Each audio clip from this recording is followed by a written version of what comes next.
Ladies and gentlemen, episode number 696. Welcome to the Land of Red. We are live here on YouTube. It is time for TWA Underground. It is one of our two final shows on the road to TWA's Glory Road, which is just around the corner. And man, oh man, is that going to be one hell of a spectacle. But speaking of spectacle, we got a killer 9-match card today. We've got some championships on the line. We've got some big matches going on. Rivalries and factions continue to boil over. It is going to be a great show, so you certainly don't want to miss a single solitary second of the action. But before we get started, of course, got to introduce Moonraider 25 is here on the broadcast booth, ready to rock and roll with us. And, of course, as always, the great Luke the Gooner 94, or Hardcore Country Luke, as he is now known as on Twitch TV. So, but yeah, we got some stuff to discuss. Luke, Team Arsenal played today. Why don't you tell us a little bit about that? Yeah, so we defeated Chelsea 2-1 to go back 5 points clear to the table. Over Man City, yeah. Yeah, well, Man City, yeah. And the runnings getting really interesting because I think it's going to come down to the Arsenal and Man City game, whoever wins the league. Yeah. It looks like it's a tight race. Arsenal just needs to keep a step ahead. They got to keep that clearance. Wait, Man City needs to lose too, though. It's like saying, can you do better than us? Basically, what it is. Right, yeah. now. Yeah. So. But yeah, they need to keep that spread going. They got a 5-point spread, and of course we also need Man City to lose a fucking game too. That would be useful. That would be useful. That would be very useful because I think you've got two teams at the bottom though to play. I don't think they're gonna lose against those. Yeah, there's 9 games left of the season. Yeah, we could do with Man City losing. 9 more weeks and it's over for a couple of months. It's kind of crazy, isn't it? Oh, I don't like that, man. And then you got to watch other. You still got the cup. You still got the cup competition. Yeah. Champions League. I was going to say there's definitely other football going on, and of course you've got World Cup soccer. That's this year, is it not? Yeah. It's going to be in the United States, I think. At least that was the tentative plans. I don't know if they changed that or not, but yeah. So. Covering that. Oh, absolutely. Team Canada will, of course, probably have a team in there. Yeah, we'll see. Is it in Canada as well? I think so. I think it's in both the United States and Canada. I think. But that means you're automatically qualified. Oh, okay. So that's weird, but okay. So the USA automatically qualify without doing anything because it's in the USA. That's stupid. You should still have to, you know what I mean? You should still have to play the game the same. Yeah, that's weird for me, but. And then Man United played today too. Yeah, I watched Man United earlier on. Yeah. Who are they playing again? Crystal Palace. Yeah, that's right. That's right. Man United playing good right now, to be honest. Yeah, no, they really are. Yeah, I mean. Historically speaking, they do play well, right? So there's that. Well, yeah, there's that. The Fergie era, yeah. Yeah. What other? Was it just the 2 games? There 3 games today. No, those games on. There was Liverpool beat West Ham 5-2 yesterday.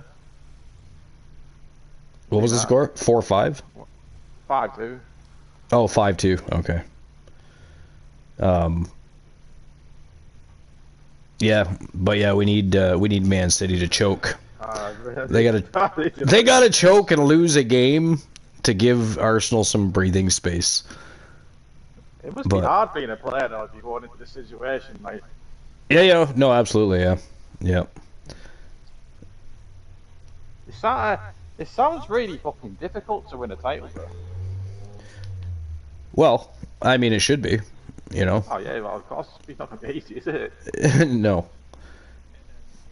Something else we have to talk about. No LCW show this weekend. There was no LCW show this weekend. Ghastly, sir. Disappointing. Saturday, I went to my friend's house.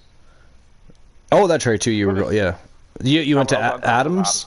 Adams, yeah. How'd that go? Yeah. What did you guys do? Did you play games? Yeah, it was good. We just talked and that, and just watching him just play the game, basically. You watched him play that? You didn't play with him? Oh, we played that. We actually all played a Sonic. We actually all played Sonic Racing. Oh, nice. Sonic Racing. Yeah, Yeah. That's a cool Sonic game. Racing, yeah. Yeah, I used to like Mario Kart too as well. It's probably not Crash something I would buy Bandicoot. myself, but like it's something I'd go around my friend's house and play. Like it's really fun. I thought Crash Bandicoot Racing was always pretty cool. Yeah. But That. yeah, so yeah, some of the I think some of the old school. I don't know if you've ever played it. It was for the Nintendo 64, but another fun racing game was called F-Zero. I don't know if you ever played that game or not. It was a Nintendo 64 game, racing game, but it was basically like spaceships, and you're racing in outer space on these over-the-top tracks they had back in the day. But it was pretty cool. It was pretty cool. So who does Arsenal play next? Brighton. Okay. Yeah. What about Chelsea, Moon? It's away from home. Brighton away from home. Brighton away from home. Okay. Well, that kind of sucks. But they'll beat Brighton, so that's okay. Moon Raider. What about Team Chelsea? Is he here? Well, I think he's here. He was here. Are you serious? I think he's also playing Fortnite though. Yeah, he's here, but he's not talking. That's just typical Moon Raider. Typical Moon Raider. How dare he fucking ignore us like that? Also, he can play Stink Knight. Ghastly. But anyways, so tell me. Actually, you know what? Hey, Boss Apollo's in the house, sneaking up on us on the broadcast booth. What's going on, boss? How y'all doing? Should we go over the last 10 games for both teams with Arsenal and Manchester City? I mean, you can. What? Before you do that, I got an idea. Moon is here. Well, Moon is sort of here. Boss is here. You know, we're ready for a show, so I say what we do is we get the tone setter of the day on the go, get the ball rolling, if you will, get things rocking and rolling with our first match of the day, and then we'll get into those 10 games that you mentioned. And, of course, we also have to discuss last night's PLE, which was the Elimination Chamber, the WWE Elimination. So we'll get to that as well. But let's get our tone setter of the day started. It is going to be one hell of a barn burner. It is Sinister Square taking on the Outlaws. And look at these Vixen villains. We've got Natty, or Natalia, depending on how you know her. She's now going by Natty Neidhart. Rhea Ripley, Liv Morgan, and of course Ashley Blackheart from Team Soul Embers. Then from Team Joe Link, the Outlaws, the Mighty Outlaws, with the captain, Dangerous Amber Extreme. We have Julia, Dr. Britt Baker, DMD, and of course AJ Lee. And I'm sure we'll talk about AJ Lee later as well too. That's definitely going to come up. But that's our first match of the day, the tone setter to get things rocking and rolling. It is an 8 Vixen tag team matchup. So let's get things started right now. Right now. But boss, how you doing? How's your day? Are you off or are you going into work later? No, I'm at work right now. Oh, you're at work right now. Of course you are. Of course you are. You get paid to be at a TWA wrestling show, which is, when I used to run late at night, Joe Link did that all the time. He'd be at the show even though he was, working. But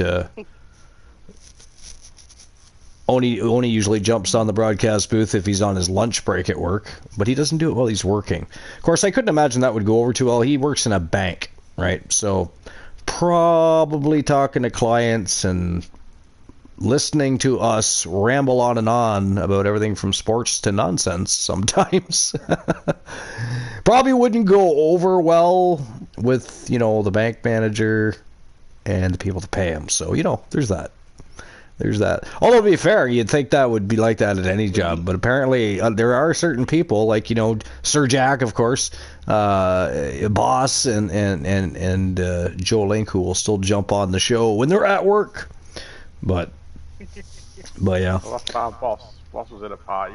Last time Boss was on the show, we could hear his cars. He was what? Last time Boss was on the show, we could hear his cars. Oh, yeah, that's right, too. Yeah. Oh, that's right. Yeah, he was getting gas and talking to customers, and We heard the whole thing. And that. Yeah, the car started up. Yeah, we heard it all. Yeah. We heard it all. He forgot his mute button while he was doing those things. But all right, here we go. It is Sinister Square versus the Outlaws to kick things off. Let's go. But yeah, okay. So the last 10 matches you wanted to go over. So why don't you start with that? Yeah, last 10 matches for Arsenal and Manchester City that we bring up on the floor. Yep, absolutely. Here we go. 8 Vixen Villain tag team matchup. This is going to be one hell of a barn burner. A slobber knocker, if you will, to quote Jim Ross. Good old JR.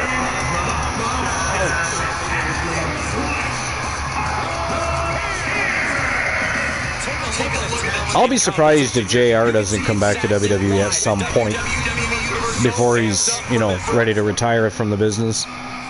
Because I figure at some point he will walk away. It's not like he doesn't have other side ventures on the go. You know, he's not. He's got things he can do outside of the business. Yeah.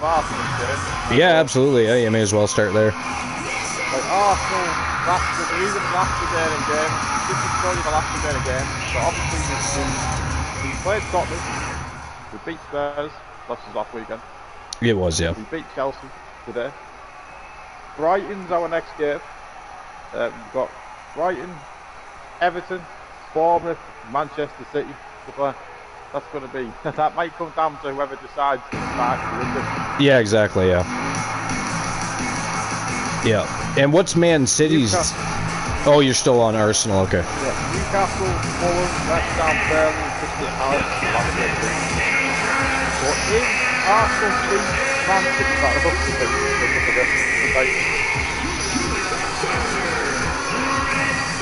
unless City's got some points if we need. Yes. Yeah, that one they do need to lose. What's their last 10 games? Yeah. You may as well go over the top 5 or 6 even, I guess, because they're always usually in the running for that 5th spot anyway. But yeah, I'm top 4 to be exciting. Yeah. So this is Man City's last 10 again. Leeds United, which we've already won, but I watched that game, man, and they didn't look all that good, to be honest. No, they didn't. No. I was watching the highlights. I thought Leeds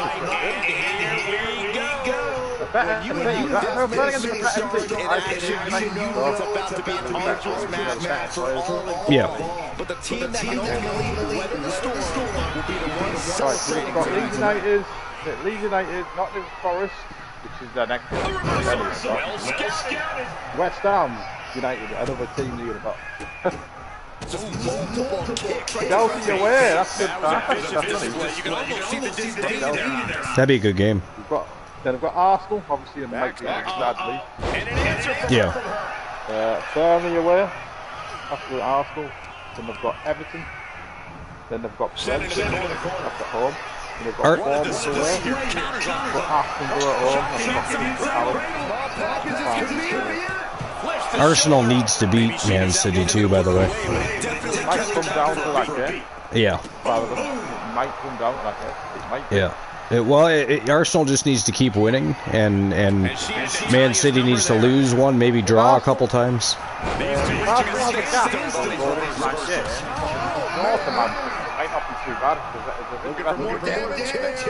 We need Chelsea to beat them, or draw them.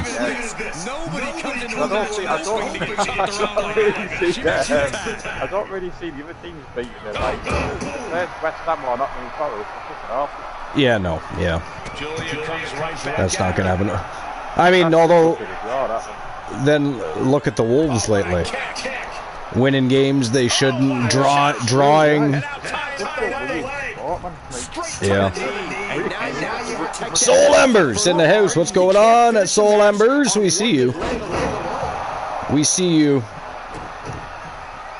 The captain of the struggle train has arrived. The, what do you call them? The conductor. I apologize, Soul. You're not the captain of the damn struggle train. You are the conductor of the struggle train. The conductor. Good timing, too. Sinister Square in action against the Outlaws today. It's our tone setter of the day. We were supposed to start a little bit earlier, but my day kind of got away from me. I had things I had to get done, then we had to have something to eat. You know how it goes. You can't get anything to eat at the damn concession stands. They're always too busy. You got to eat before you get here. That's just the way it is. I guess because Moonraider is always there, invading the fucking thing. That guy eats a lot. Eats a lot. Always eats up all the good candy bars. Luke, he eats all the fucking popcorn. And crisps. There's no crisps left. 70,000 person arena and there's no fucking crisps.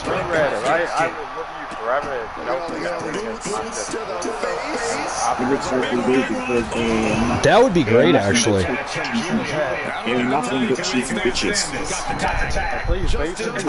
Yeah, please do. I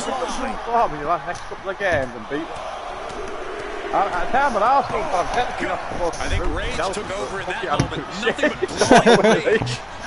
but just beat them.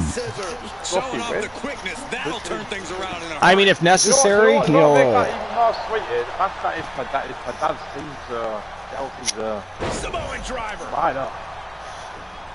Yeah, Chelsea needs to do Arsenal a favor.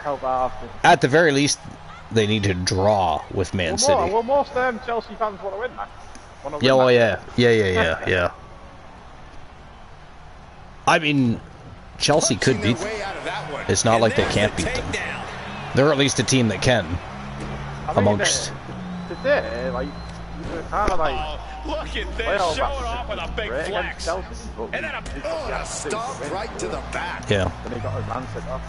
Mounting it down the opponent. Look at them go. Over and over and over again. Mounting him in this. Oh, I hear Buddy. Buddy the Wonder Dog in the house. Literally, actually, at this point. But yeah, what's going on, Soul? Are you at work? Chelsea's always getting players. I guess you'd be done work by now. You'd be done work by now, so you're not at work. Just an incredible amount of. Because you were done at what, 2:30?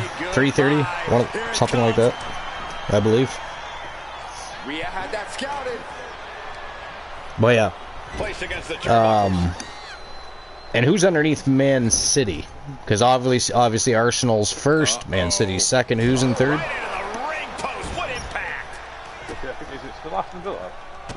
Because we may as well finish off the top five. I may as well. I mean,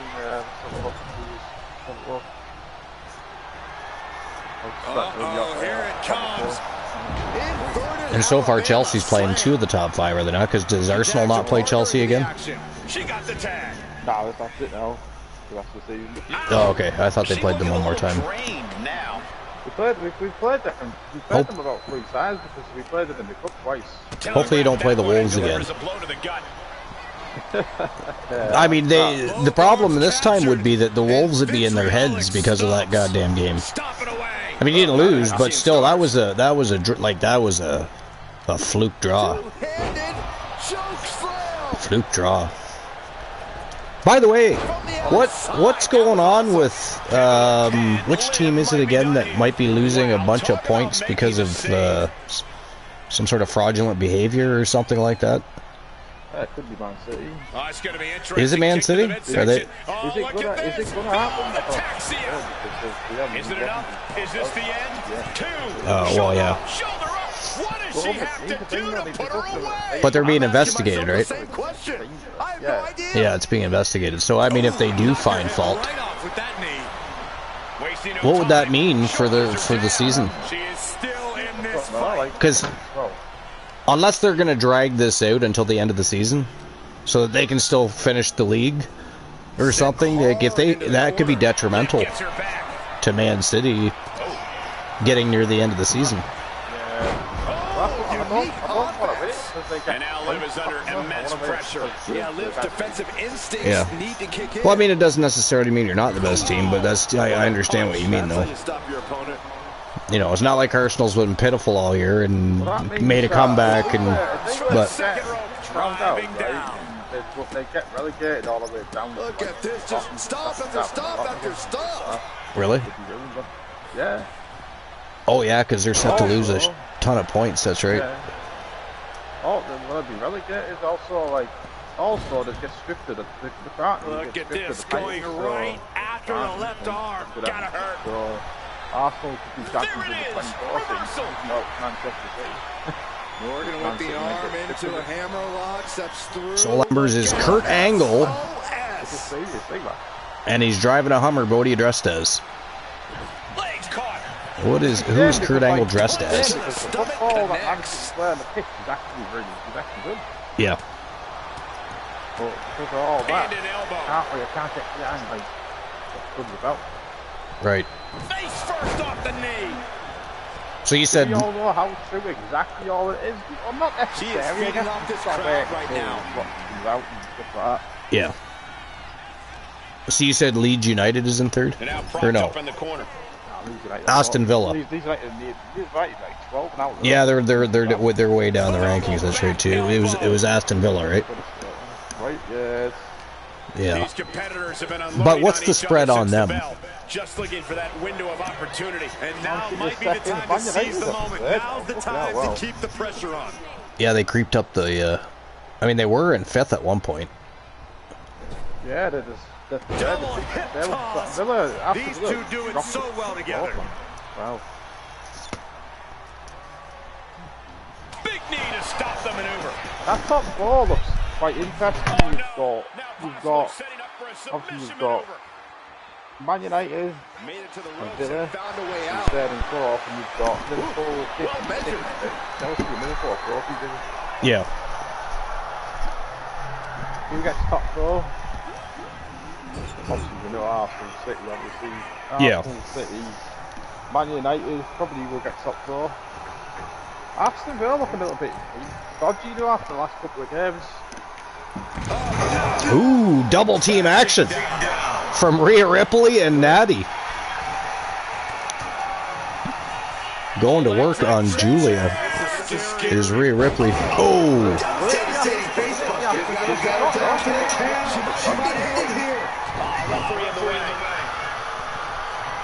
It's going to be a tough end of the season, though. You're right. It probably is going to come down to the game between Man and Arsenal. How many points behind Arsenal is Aston Villa right now, though? How many points Aston Villa got out? Yeah, how many points behind them are they? Like, there's a 5-point spread. No. Yeah. Okay.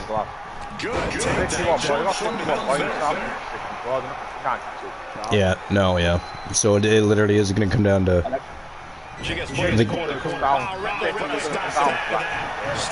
Yeah. Well, it'll be an interesting and probably it'll probably be a very intense game. Oh yeah. Everybody's gonna. Yeah. I can just imagine you biting your nails off your hands while you're watching it. That Manchester City Oh, it's Anna Megas, Soul. Here, I'll show you. I gotta do mine anyways. Let's see who I am first. Yeah, Manchester City,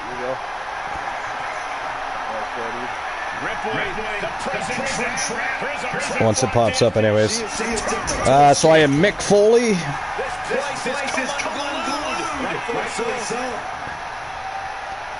Let's see what I'm dressed as, or what Mick Foley's dressed as. Mick Foley is dressed as a snail.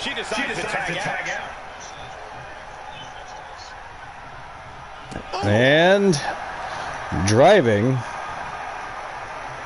I'm driving a boat. Of course I'm driving a boat. A cheetah for Soul Embers. So he's Kurt Angle. Driving a Hummer, dressed as a cheetah. Nice. I got a boat. I don't know how I'm going to drive a boat into the arena, but okay. I wanted Angle to have his milk truck. I should add that in there. I should so add that in there. That's a good idea.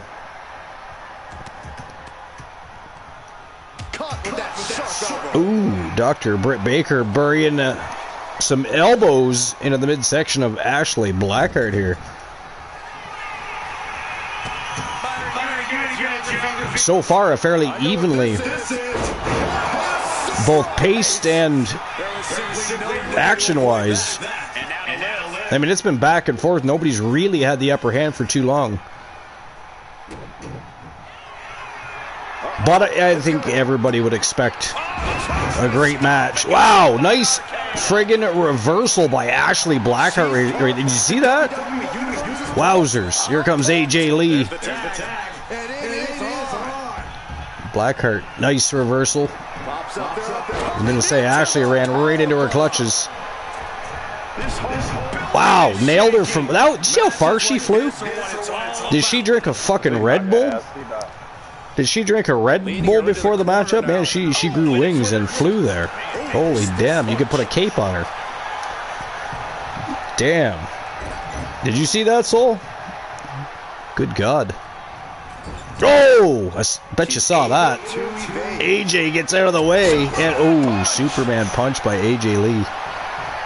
Right after Ashley Blackheart went shoulder first into that steel post.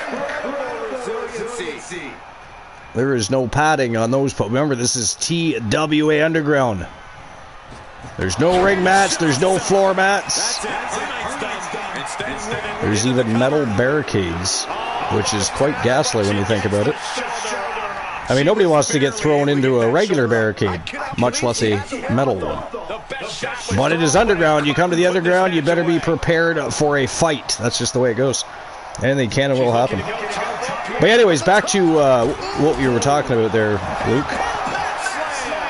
Where we left off with Aston Villa? What's their last 10 games? I guess it doesn't really matter, though, because they can't catch... No, they're not going to catch Arsenal or Chelsea, for that matter. Or not Chelsea, Man City. Yeah.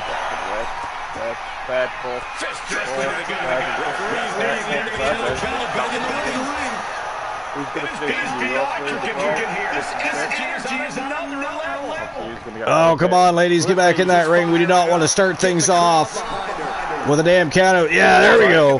Good girl, Ashley. Sorry, say that again.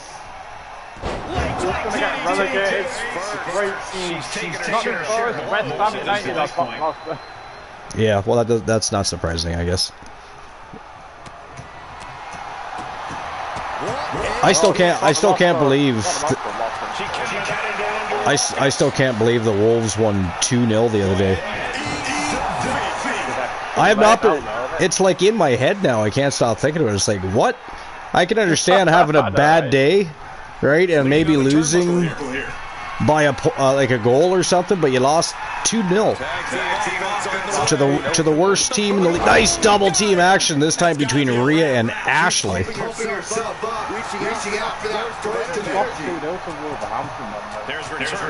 Yeah.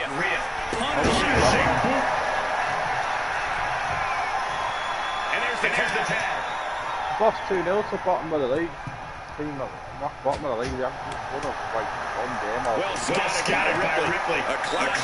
can't remember if I have the...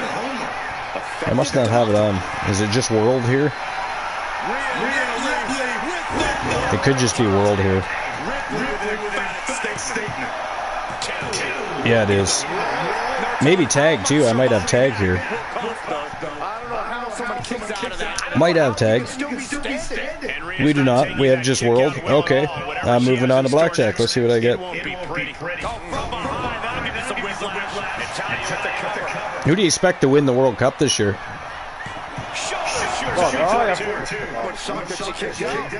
Oh, okay. I mean, they were just talking yesterday, I think, saying they want to make sure all countries are represented for the World Cup because of all the crap going on in Iran, right? And Israel. So they're, they want to make sure all teams are there and everybody's able to participate in the World Cup and be professional. So, but I can understand why that might be a concern for them. So, especially considering it's on U.S. soil. They don't want anybody pulling out because it's on U.S. soil. in Canadian soil. So 6 and a 4. No, that's no good for blackjack.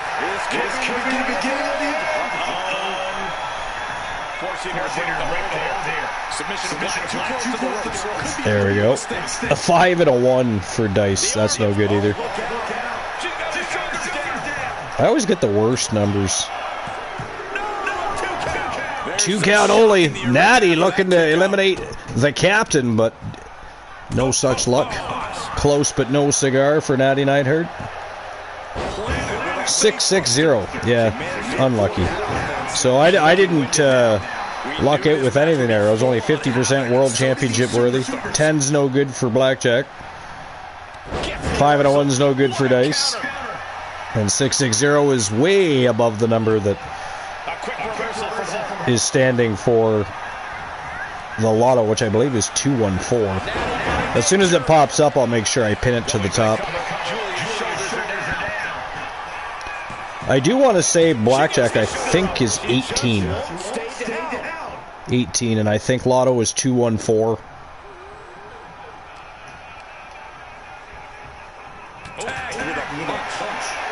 But it will pop up at some point, and at that point I'll make sure I pin it.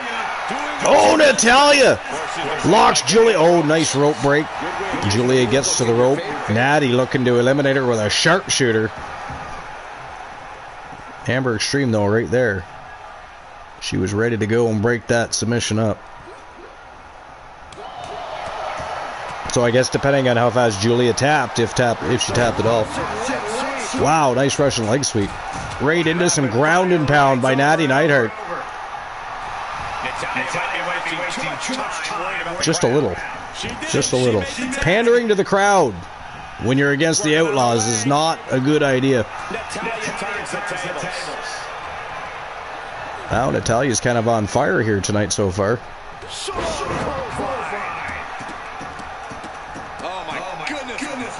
Not that it's unusual to see a great body of work from Natalia, though.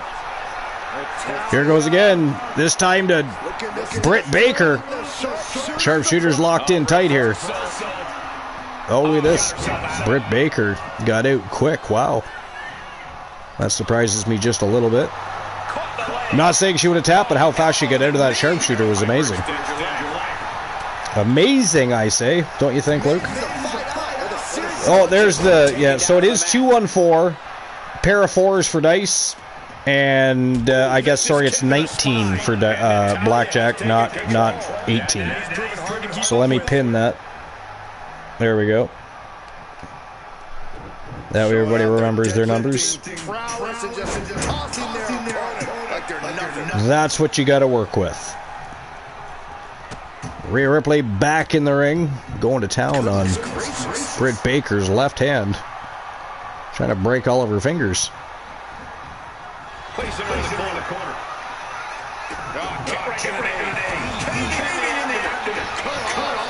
I was just about to say, Britt Baker's showing no fear in Sinister Square's corner, but Rhea Ripley.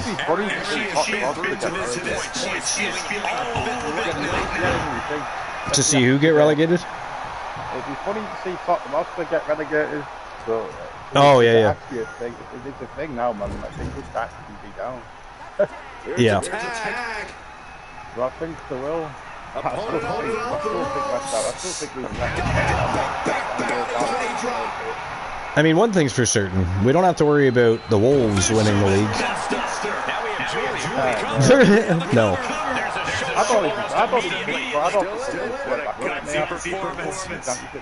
You think so? Well, they haven't been playing very good. I mean, give or take a couple of games that surprised the crap out of me, like that 2-0 victory and the draw with Arsenal. You know, there was a couple times I was genuinely shocked, but for the most of the season, they've played terrible. Terrible. That's what I said, especially. They're literally already preparing for championship football right for the Yeah. Yeah. Really good. No question of it. Relegated for sure.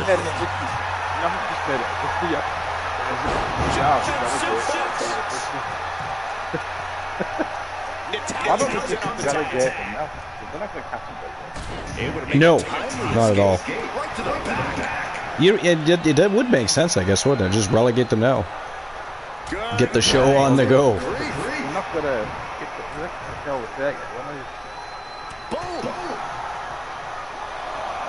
Obviously, it's good. That's when they'll relegate them. Yeah, yeah. They need to work on their team. Imagine having to play games when you're fucking already relegated. Just feel horrible that.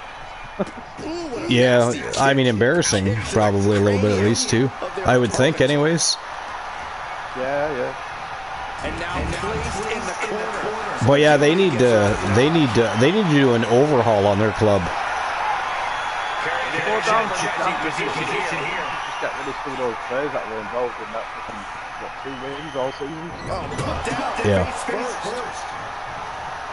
But I mean, they've played 28 games and they have 2 victories. Like that's. A little bit better. Simple, effective side takeover. The problem is, where do you start with fixing that club?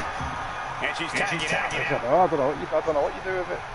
A new coach for sure. I think they should probably be shopping around for a different coach. For starters, I think might be a good place to start anyway. I think they're going to stick with the same. They're going to stick with him in the championship, though. I think. Are they really? Wow. Yeah, with him, I think. Wow. That's unfortunate. You know. Not that I'm a Wolves fan, but. We used to play for them.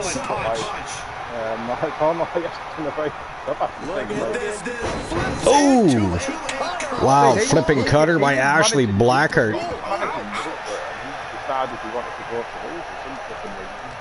Yeah. That is strange. It is strange. I mean, maybe it was...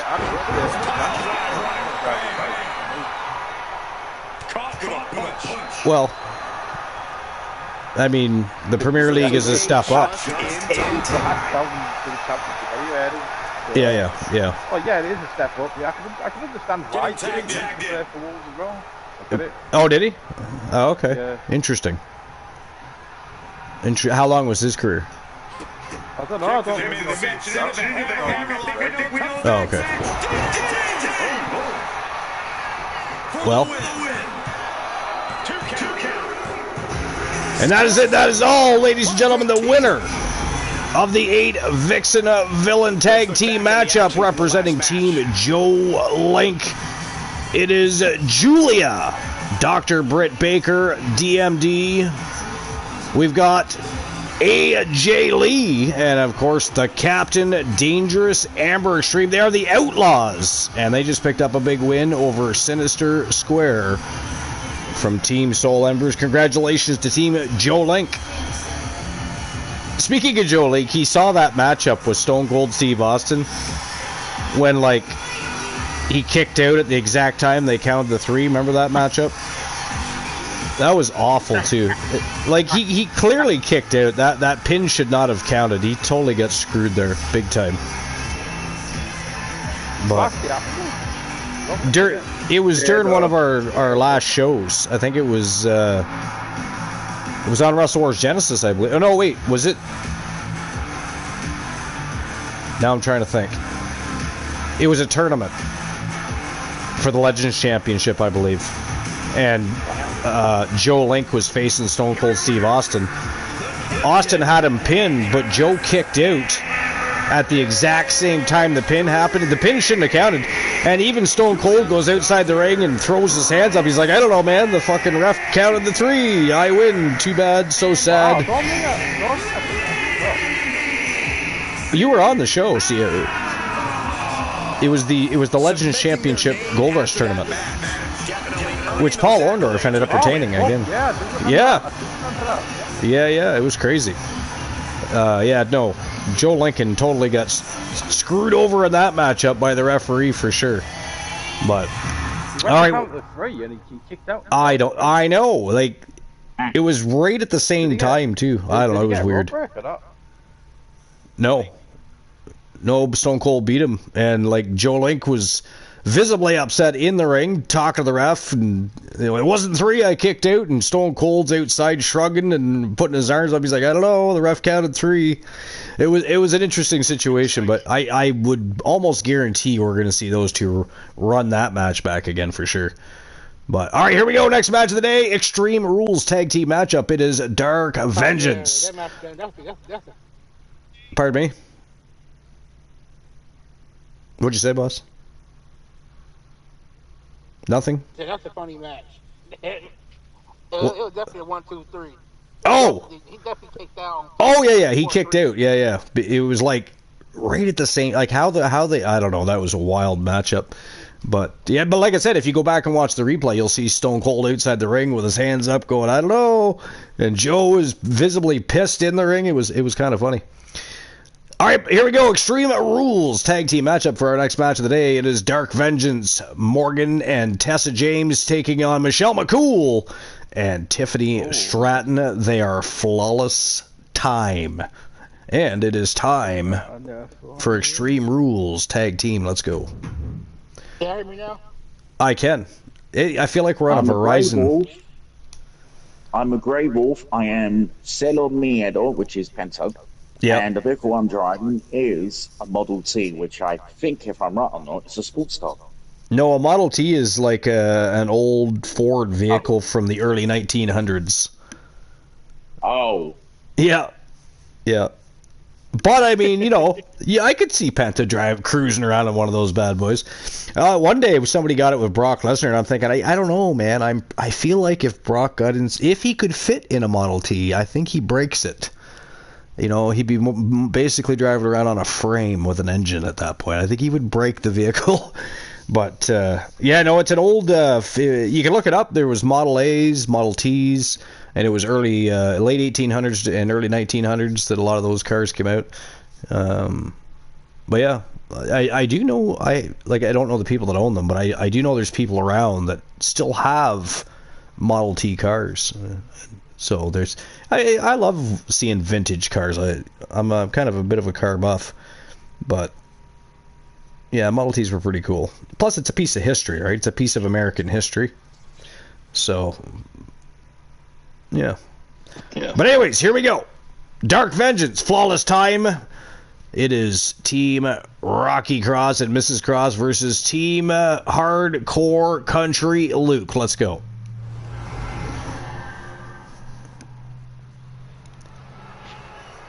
All right, now what were we were talking about something. We were talking about relegation, I think. Here comes trouble. Yeah. And then we were... I was just going to say, the funny thing is we were also talking about the Wolves, and then Moon Raider out of nowhere comes on and starts talking about how he's a gray wolf, and I thought, what the fuck is going on? Because I didn't even for 2 seconds think that he was talking about... he did the Superstar and then the Animagus and the vehicle he was driving. So, but it kind of just came out of nowhere as we're talking about how bad the Wolves are. Well, I'm a gray wolf. Say what? Okay. Just the timing on that was hilarious. Good on you, Moon. You had me confused for a second, literally. Tessa James. Ready for action.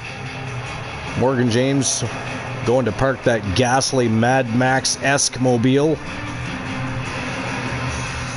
I hate that fucking thing. They fill the arena full of pollution, choking out our paying customers, our fans. How dare they? And here comes Flawless Time. Tiffany Stratton and Michelle McCool. Look at that look of intensity on the face of Michelle McCool. She's definitely ready for battle. Tiffy likes to have a good time. You can't tell it. But she is definitely also ready to go.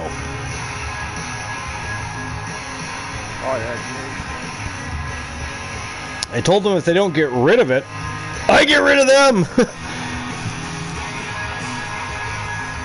It is a ghastly vehicle. It stinks. It's too loud. I mean, really. unnecessary for the most part.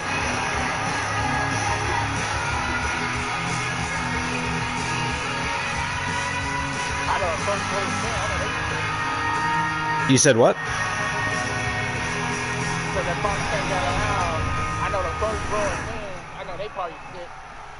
Oh, gotcha. I see what you're saying. The bell rings on this extreme match. We'll see here. What kind of destruction we're going to see here? Probably lots. This is going to get ugly fairly quickly, I think. Gonna get ugly. These two teams are by no means allies. They will not hold back.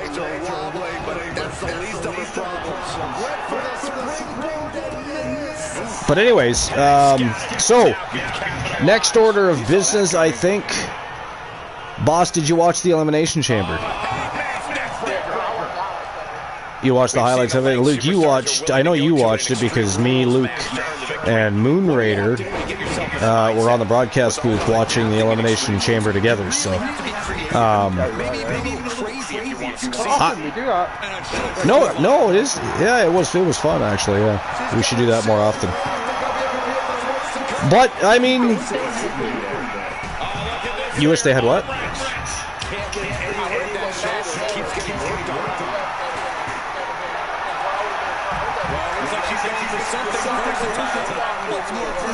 Yeah, I mean, they were teasing it the entire time, pretty much, with the whole curb stomp thing, right? Like, but, and I knew as soon as that first masked man come out, got caught, they demasked him, and you could tell it was, you know, a Seth Rollins wannabe type of thing. I knew that. I said right then and there, I said, well, there's going to be another masked guy that comes out for sure. And no, not too much more than a few seconds later, you see a masked man sneaking in to the chamber, and you just knew. You knew it was Rollins. What did you guys think about? What did you guys think about Danhausen being the person inside the crate? So, I have nothing against Danhausen. He is a good wrestler, and he's entertaining as all hell. The problem is what it. He's a good wrestler. Oh, yeah. But my problem is, the average wrestling fan doesn't know who Danhausen is. So, instead of putting him in that crate, they should have been doing vignettes and promos every week and build him up for his arrival so people could get to know him. Because as soon as they start cutting vignettes and stuff for him, people are going to look him up, see what he's about. And I guarantee most people, you know, will actually enjoy Danhausen because, again, he's very entertaining.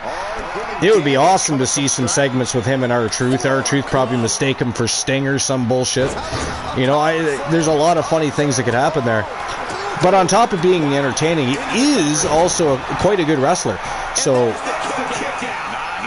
if they do think... But that's what they should have done. I don't think they should have just had him be the person in the crate. You know, if people knew who he was, you know, then okay. But it wasn't even a very big pop from the crowd. You know? No, that's the thing. I don't think that was a good call. I mean, I knew it wasn't going to be Jericho, because Jericho had his contract frozen in AEW, and he's still touring with Fozzy, so he's got some stuff to deal with. So, again, I knew it wasn't going to be Jericho, even though people kept saying, oh, it's going to be Jericho, it's going to be Jericho. Like, well, no, it probably is not going to be Jericho. Sorry. You know? We've known for days now since... Yeah. It would have been nice if it was Jericho, don't get me wrong. But I knew it wasn't going to be. Well, that's the other thing. Why would Jericho come out of a crate? What would be the purpose behind that? I don't know. Whoa! Did you see that? That was like a slingshot sidekick right to the chesticles. Tiffany Stratton lighting a table on fire. What in the blue hell is going on here? We got flamage going on. I know. We got flame. We can have even bonfire. Anybody got anything we can cook over there? Anybody got any wieners, hot dogs, some sausages? I don't care. Well, somebody go grab a kendo stick. We'll put them on the end of the kendo stick and just hold it over the flames.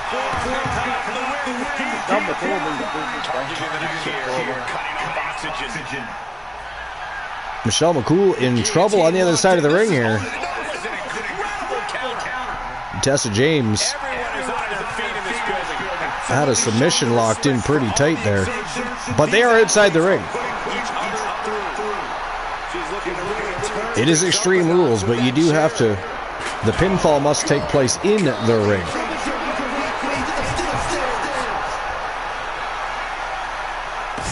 But yeah, so not many people know who Danhausen is. So I wasn't surprised by the reaction. Which was, you know, there were some cheers. Some people did know him. You heard that. But it wasn't 19,000 fans screaming and cheering, because probably like, I don't know, 17,000 of the 19,000 probably didn't know who he was. So I do question why they went that route with Danhausen instead of building him up with vignettes and promos. Start off with vignettes. Later on, when they finally reveal him as the person in the vignette, have him cut a promo. You know what I mean? Like they used to. They got to get back to that. They got to get back to that. Stop just trying to introduce people that most people don't know in things like the Royal Rumble. You know, even Royce Keys. You know, that was a very cool moment for him.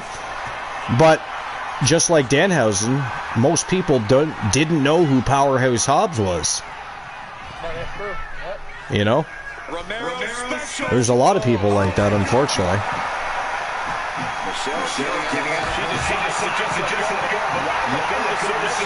The most...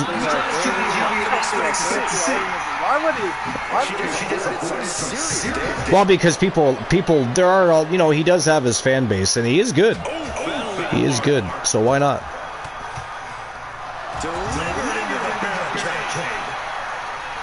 I don't mind a good, you know, comic relief act as long as they can also perform. I just hate it when that's all they have to them is comic relief, but they can't wrestle. R-Truth is, you know, one of the very few people you can look at and say, yeah, that dude, he might be comic relief, but he can out-wrestle most people. Even at his age, right? So as long as they're capable of performing, I'm okay with a comic relief jobber. And I happen to be one of the people that knew who Danhausen was, and I like Danhausen, so... Again, though, most people don't know who he is, so they're going to have to work him right, or it'll be a complete fumble. It'll be just that dude that showed up and dressed like Dracula. You know what I mean? But he can wrestle, so people should, I think, you know, if they book him correctly, I'd imagine he won't wrestle at all right away, to be honest, but if they book him correctly, people will be impressed with... there's more to him than comic relief. Not a lot. They didn't really do much with him either, except for backstage segments and crap all the time.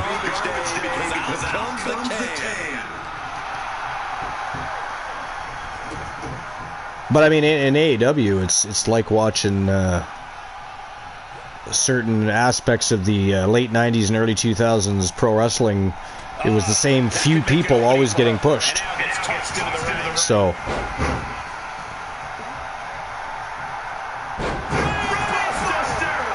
Wow. A tremendous brain buster by Tessa James there.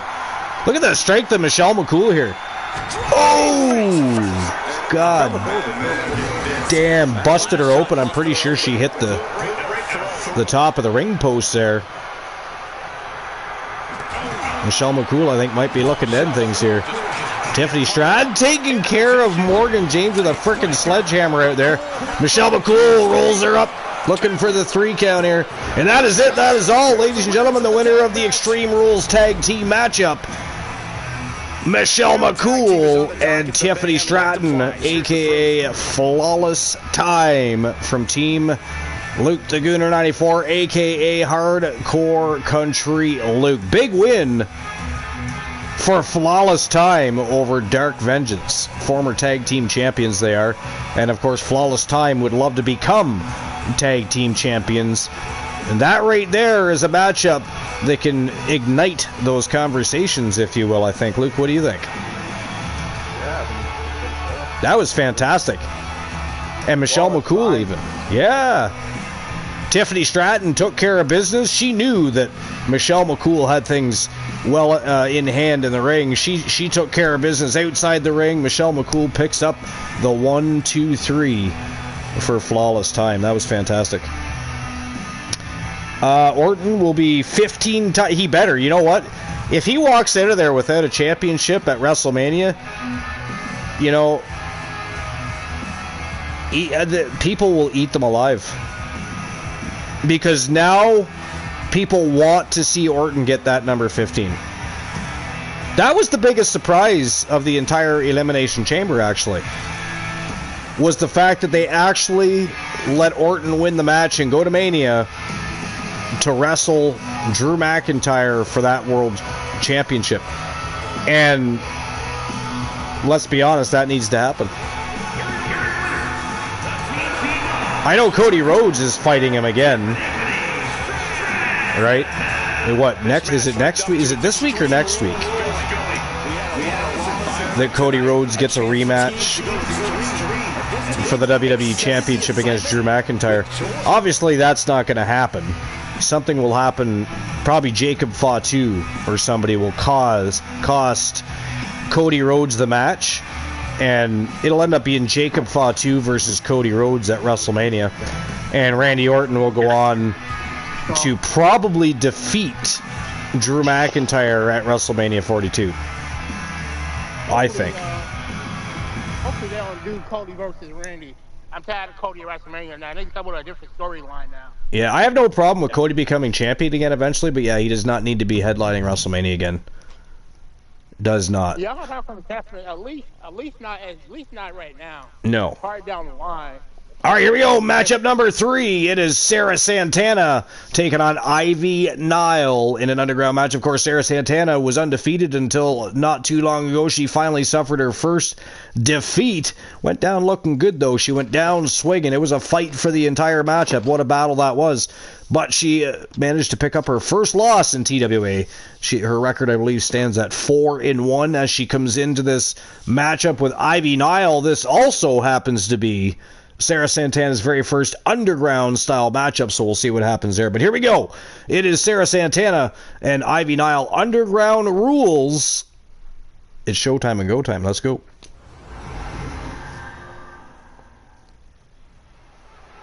I'm kind of weirded out that we're already on our third match, though. We have not been live that long. We're 3 matches in already. Crazy. But yeah, so I certainly hope. Oh, I forgot to change the question of the show. It says rumor has it Rhea is set to win the Elimination Chamber. And that's something that I read weeks and weeks ago. Weeks and weeks ago, before it actually happened. But Cody Rhodes was heavily favored to be the one that won for the men, and that did not happen. So it was Randy Orton, the Viper, the Legend Killer.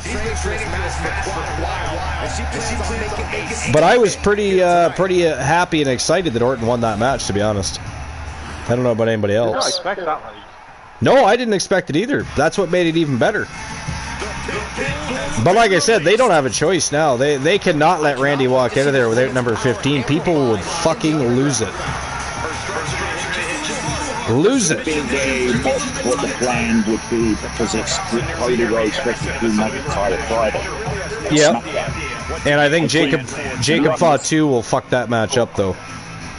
Yeah, Cody Rhodes, I don't want to see, even though I like Cody Rhodes, I don't want to see him win another WWE title on the road to WrestleMania. No, he can win it. He can win it later. All I want is a Cody Rhodes. Exactly. Cody Rhodes or Randy.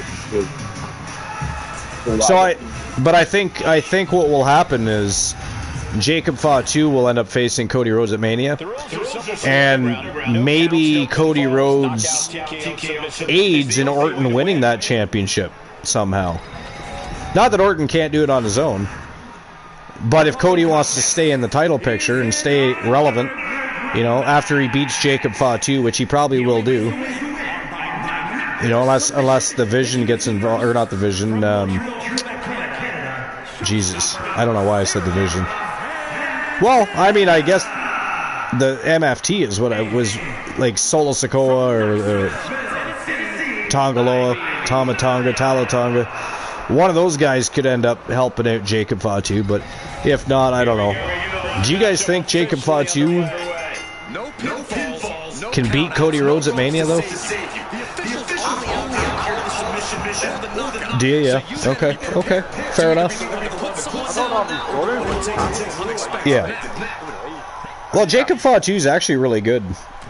You know what the problem with the MFT is Solo Sikoa is still the leader. Because, not that I dislike Solo a lot or anything, but, like, Tamatonga is better than Solo. Jacob Fatu is better than Solo. It's just weird. You know, if he wasn't wrestling and he was just managing MFT, I'd be okay. But the fact that he's still actively wrestling and losing and doesn't look half as good as the other guys is weird for me. Just a little bit weird for me. What about the women's chamber match? Did you guys like the women's chamber match? What do you think is the key to victory in this type of underground match? It's an unfamiliar situation Luke for Boss those Moon. superstars to be in, and you have to accept that. You really have to throw your usual game plan out the window and embrace the sort of controlled chaos this brings. No countouts, no DQ. I mean, to be fair, so was the men's until the end. Use all of that to the best. The ending, and you know what? Fuck me, I gotta bring this up because hats off to Logan Paul with 3 eliminations. So you know big things are gonna happen with Logan Paul in the near future. You know the big things are gonna... Yeah. 3 eliminations. The big thing I didn't like about the women's chamber matchup was... Now, I get her daughter was backstage. She was walking around backstage with Charlotte Flair while Mommy was in the ring. But did you really have to take Alexa out of the match first? You should have been Kiana James. You know, I know she's good. I know she's really good, and she's only going to get better. She could actually be big if they push Kiana James right. But she's the newer person in the chamber. She got the experience. She should have won out at least first. You want to take Alexa out second or third? You know, a little bit later on. But that was quick, man. Like, Alexa... No, not really. To be honest, with the other women's match, Rhea Ripley and... No, not Rhea Ripley. Becky Lynch. Fucking hell, he says. This is a PG show, sir. With the shenanigans that happened last night or in that women's Intercontinental title match. Good God, did you see that? Sarah Santana already sidekicked her right off of the ring. Savage. Gets lifted into position. AJ Lee? I mean, I would love to see Becky Lynch versus Jessica Carr at WrestleMania because Jessica Carr is a wrestler. Yeah, but you already know we're going to see Becky Lynch, AJ Lee too. At this point. I think it may not happen. I think it's going to be like maybe like AJ Lee versus Roxanne Perez if I would have it myself. Like, it has story. It has to be somebody that has history. The problem is AJ hasn't been dealing with anybody but Becky when she's around for the last few months. And that's my other thing. Now that she's Intercontinental Champion, is she at least going to be around? Because if she's not going to be around and have that bothers me. Luke and I were talking about that. Well, you know, you were here. We were all watching it together, and we all had the same concern. Sure, AJ looks great in the ring, like phenomenal actually, especially considering she was gone so long, right? That's amazing what she's capable of doing in that ring. I thought that was probably one of the better matches, to be honest. AJ Lee and Becky Lynch. But her winning the IC title bothers me about as much as it will be if Roman Reigns beats CM Punk at Mania, because I'm sorry, we don't need unless you're going to transition it really quickly, we don't want part-timers holding belts. We've seen epic battles before, but this if you're going to have a quick 4 or 5 week turnaround and have a transition period, and you just gave that championship to them because they are deserving. Whatever. Okay, I'm okay. I'm okay with that. But if you're only going to be around once a month or twice a month, then you don't need to be having a championship. I'm sorry. Oh, look at that! She tapped. Good God, that is it. That is all, ladies and gentlemen. The winner of the Underground matchup, Ivy Nile, with a win over Sarah Santana, handing her second loss in TWA. She now falls to 4-2 after a defeat by Ivy Nile in her very first. Look at the blood on the floor they left. How dare they? That is ghastly. Ivy Nile's bleeding all over the place. That's why I'm a little surprised. Sarah Santana was kind of kicking her ass. But it is what it is. Sarah Santana got locked into a submission. Ivy Nile was not letting that go for anybody. And the ref had enough. Called the match. And your winner by submission, Ivy Nile. So congratulations to Ivy Nile. Yeah, wow, Ivy Nile. Bleeding all over the place, but she is your victor. But yeah, if you go back and watch, if you missed some of the matchup, go back and watch it. I would have thought Sarah Santana was cruising to a victory and going 5-1, but Ivy Nile locked in that submission. We've had this a lot this season. You see the regular superstars a lot pick up wins over the fucking created wrestlers. Yeah. All right, here we go. Next match of the day. It is a non-title matchup. Former Coalition member. They still have business to tend to. It is Ethan Page taking on the one Elijah Archer in an Underground matchup. That is next. Ethan Page not happy that he was unceremoniously removed from the Coalition. Went up to 4 members, back down to 3. The one, MJF, and of course, Joe Hendry. Say his name, he shall appear. You gotta believe in Joe Hendry. Archer believes in Joe Hendry. MJF believes in Joe Hendry. Turns out Ethan Page, however, didn't believe in any of them. He always constantly tried to do his own thing. And Archer decided to remove... I mean, he doesn't want somebody around as stubborn as him. That's the real issue, right? We all know this. Two former Coalition members going at it. But. Yeah, exactly. That's what I was getting at. 2 former Archer's not a former Coalition member, so just 1 former Coalition member, technically. Well, not technically. It is fact. But here we go. All Ego versus the one. Let's go. Underground rules.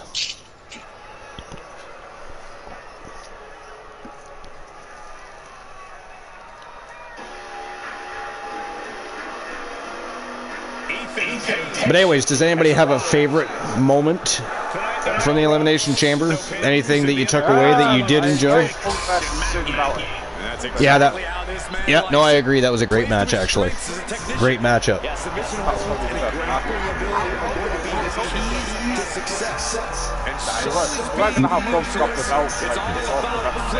No, especially when they want CM Punk versus Roman Reigns. I think Roman might beat Punk there. It is possible. I mean, I don't think that should happen, but it is possible. Now Seth Rollins is back there. Is he going to cost CM Punk? A competitor with his share of detractors, but yeah, I don't know. The problem is, I'm sure he's still going to be running on a part-time schedule. So, like I said earlier, when it comes to him and AJ, I'd prefer them not to hold belts if they're just going to be around once a month or twice a month. I just felt like both Chamber matches were just boring. I don't know. I mean, overall,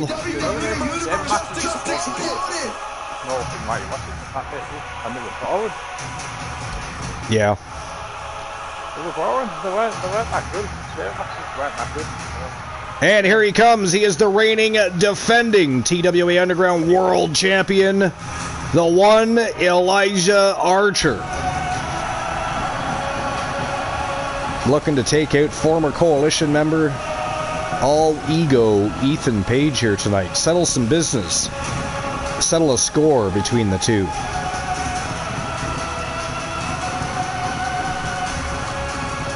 I forget, somebody actually manages Ethan Page right now. Is it Ace Haunter? I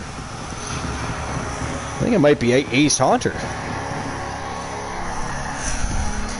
I forget. So many different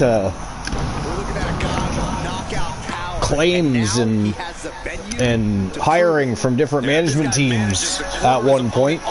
Sometimes you forget who is managing who these days.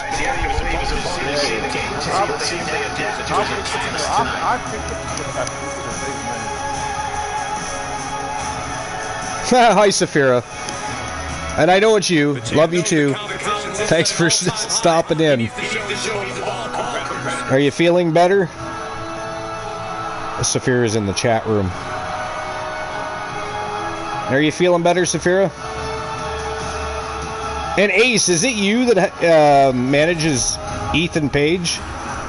Yeah, okay, never mind. I see you answered.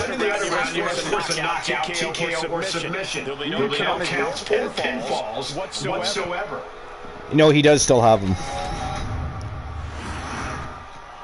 The following contest is an the only way to win are by knockout or submission. Introducing first from Hamilton, weighing in 215 pounds. You're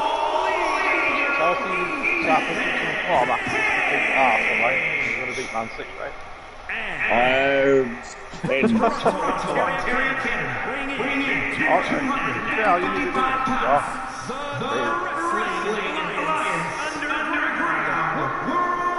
Did you have a favorite matchup from last night at All Moon Raider? Or? Oh, what match was it? Here's the bell from the other side. I think AJ Lee. You liked that one? I mean, I'll be honest.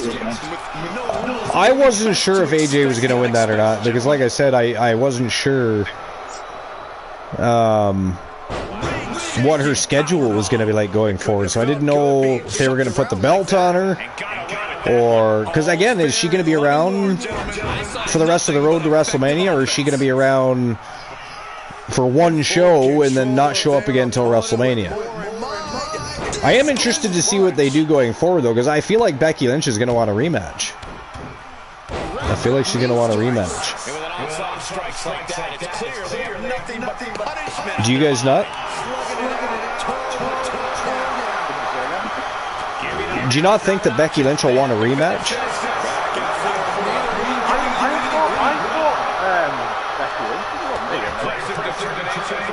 Yeah. I actually thought Becky Lynch was winning that match last night. I was pretty shocked when it went the other way. Yeah. Yeah. And then, but then she kicked out on Becky. And at that point I was like, oh, well, maybe they are going to have AJ win here. And then sure enough, she won. And I was like, wow. So that was a bit of a surprise to me. And obviously Orton winning the Chamber. As much as we all, I think, wanted Orton to win the Chamber, I don't really think most of us thought it was going to happen. Yeah.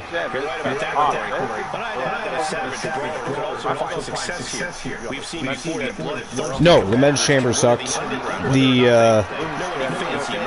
Page in trouble here, looking at... Oh, he caught him that time. Archer got him with the first AKO. Ethan Page counters that time. Yeah. Ethan Page bleeding here. Looks like he's got a cut on either side of his face there. Submission locked in. Camel clutch. Nice counter by Archer. Archer looking for a powerbomb here, I think. Oh, right on the barricade. Oh, that's got to hurt right in the small of the back.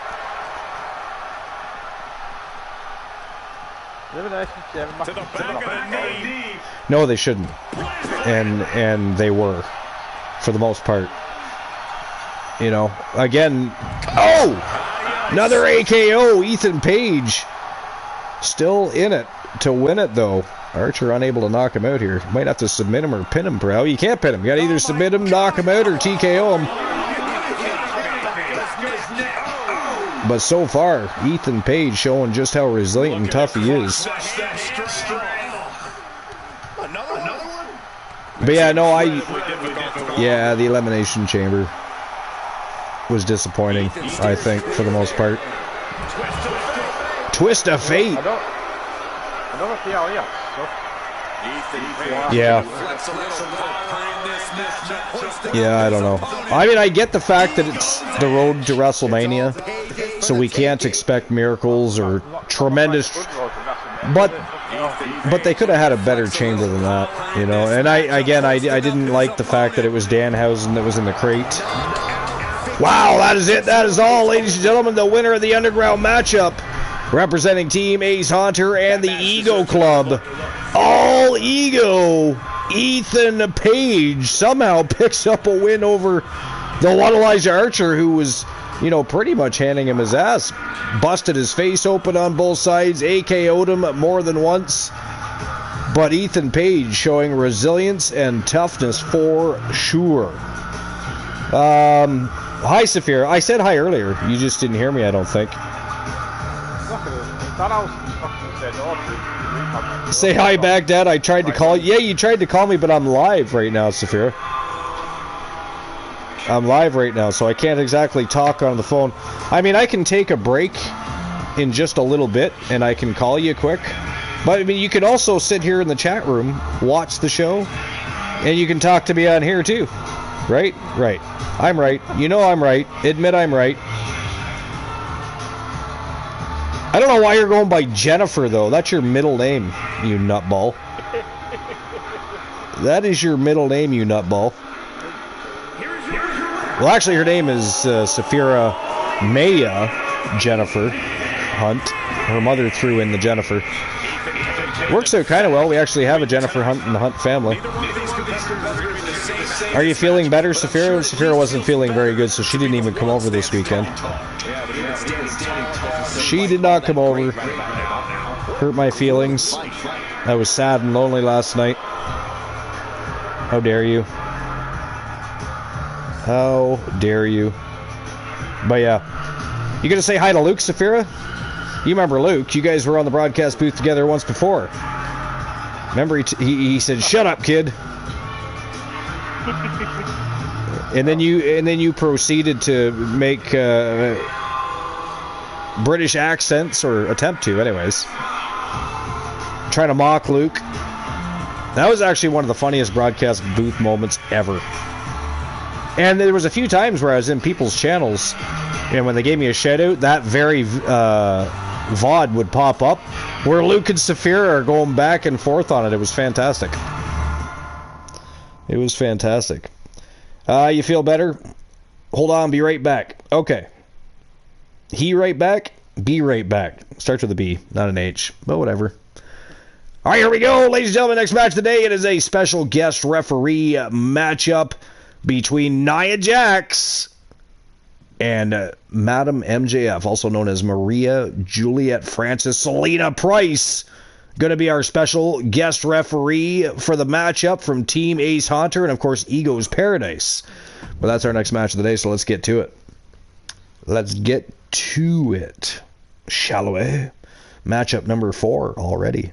Kind of crazy. Or wait a minute, is this 4? 5 maybe. I think this might be the 5th matchup. I think we start, because we have 4 championship matches if I'm not mistaken. Yes, 4. So yeah, I think we're at matchup number 5 already. Holy hell. What is going on today? What were we talking about? Elimination Chamber. But yeah, overall, Elimination Chamber for me was just not great. Again, I didn't expect it to be overly good. It is the road to WrestleMania. They're not going to put on a, you know, unforgettable spectacle right before WrestleMania, but it could have been better than that, though. Could have been better than that. Women's Chamber match was just blah. And the fact that Alexa Bliss got eliminated first, the only reason I can see maybe Alexa Bliss got eliminated first, like I said, her daughter was backstage. They literally did cut the camera and show she was walking backstage area with Charlotte Flair. So maybe she just didn't want to be out there too long because her daughter was there. But damn, she went out first. She could have at least went out second. You know, take out Kiana James first. Right, she's the new person in there. Kiana James did fucking incredible. She did, and I'm super impressed with Kiana James, actually. I think she's going to be a force to reckon with in the women's division, if you want my honest opinion there. All right, here we go. Nia Jax, Maria Juliet Francis from Team Honey Bee Wrestling.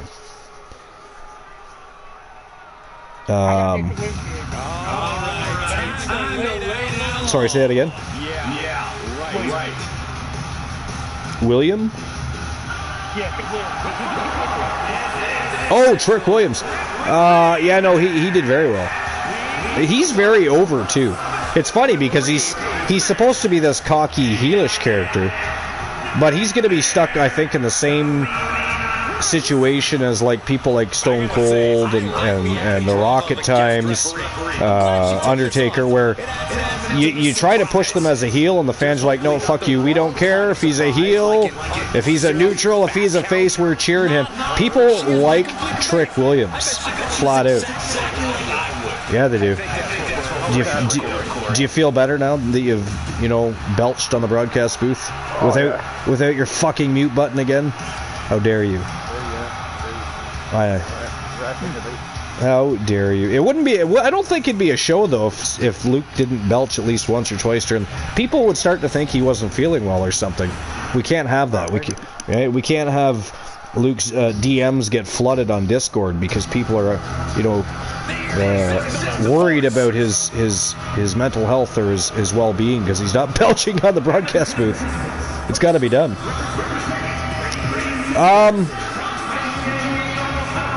But yeah, so for me personally, again, I don't speak for everybody else. I never do. Elimination Chamber was just not great. Not great. Yeah, you know. And again, I would not have introduced Danhausen that way. I would not have. I would have had it over several weeks. I like Danhausen a lot. But I would have had several weeks of vignettes, and then once you finally reveal who the person in the vignette is, then you have him cut a few promos, and then you have him show up somewhere. Not right away, you know. You don't want to, you know, give it all out. You know, you don't want to show your cards too soon. But it certainly wouldn't have just out of nowhere have him be a person in a crate in front of a whole bunch of people. That for the most, over 19,000 people there yesterday, 17,000 of them didn't know who Danhausen was. I'd almost guarantee it. And there she is from Team Honeybee Wrestling, the reigning defending TWA Speed Champion, Madam MJF, Maria Juliet Francis. You're back now? Okay, what were you doing? Getting a drink? Why didn't you get me one? Rude. Luke would have liked a drink. Moon Raider probably would have loved a beverage. But it's fine. Get yourself one. I know, right? Well, Man City needs to lose and maybe draw a couple times, and that'll be helpful and useful. Love you too, Saphira.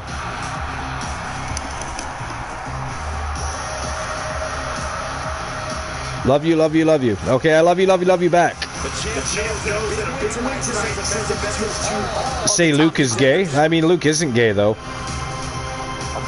Well, I mean, depends. If you're talking about, you know, the British and UK interpretation of the word gay, I'm sure he's very happy. But if we're talking... What world am I gay? Right?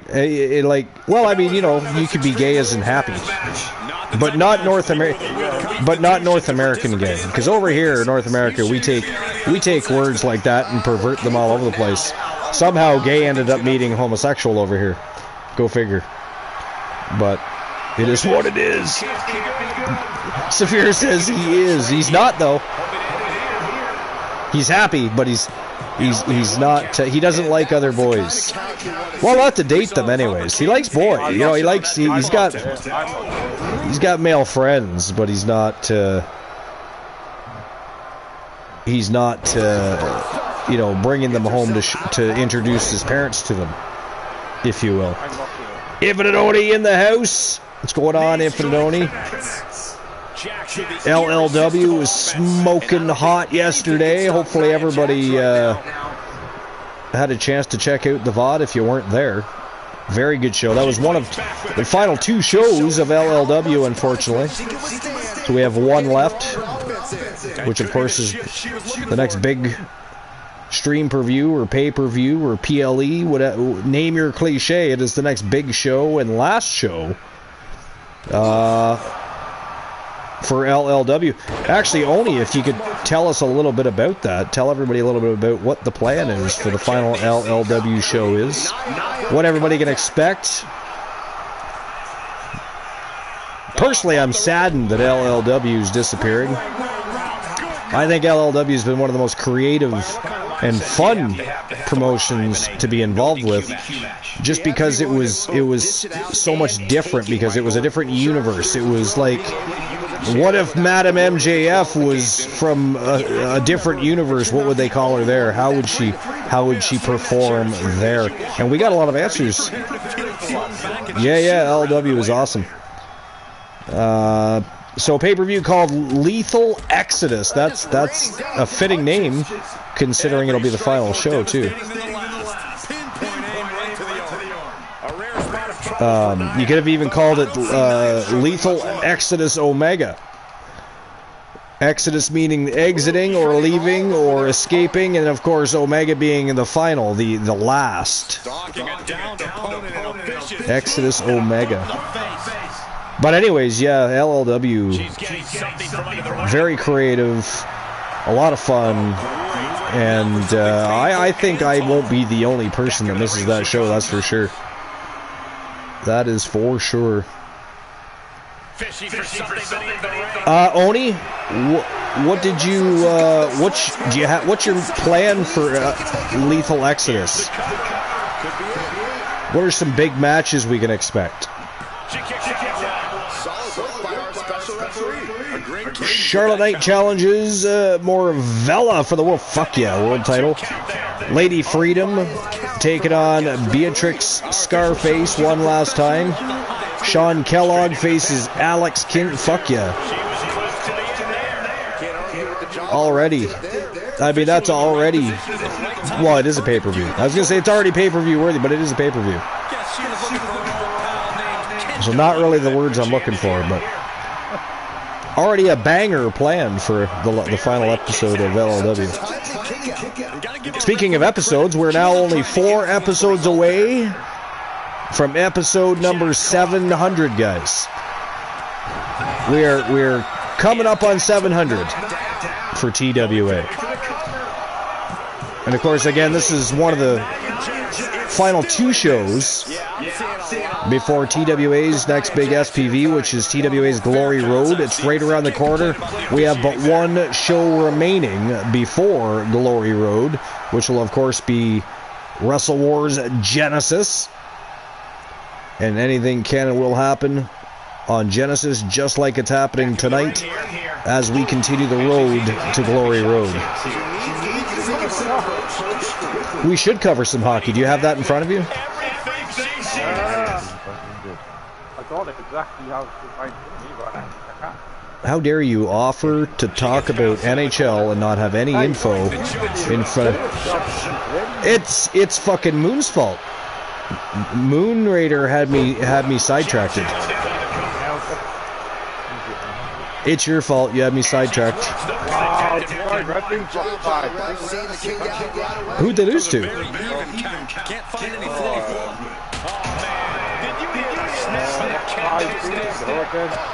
Oh, the Carolina Hurricanes. Well, I mean, at least they're a great team. Carolina's been a really good team the last 6-7 years. They've been phenomenal to watch. What you want to know, the standings Well, let's go over Saturday's hockey games. Let's do it.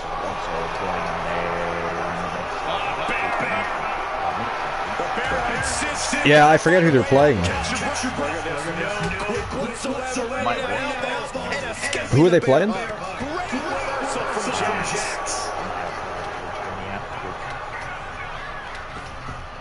But anyways, yeah. If Fedoni has joined the broadcast booth, sneaking up on us, he's trying, but I caught him. I seen him. I saw him coming. But yeah, before we talk about... yeah, well, I mean, I was just going to say we'll delay our National Hockey League brush up and have Oni talk to us about LLW and how much fun LLW's been. It is. It was a great project. How to be in all. So, it was, yeah. Honestly, I just don't want to do it anymore. It's not necessarily LLW. It's just I don't want to run an EFED anymore. It just seems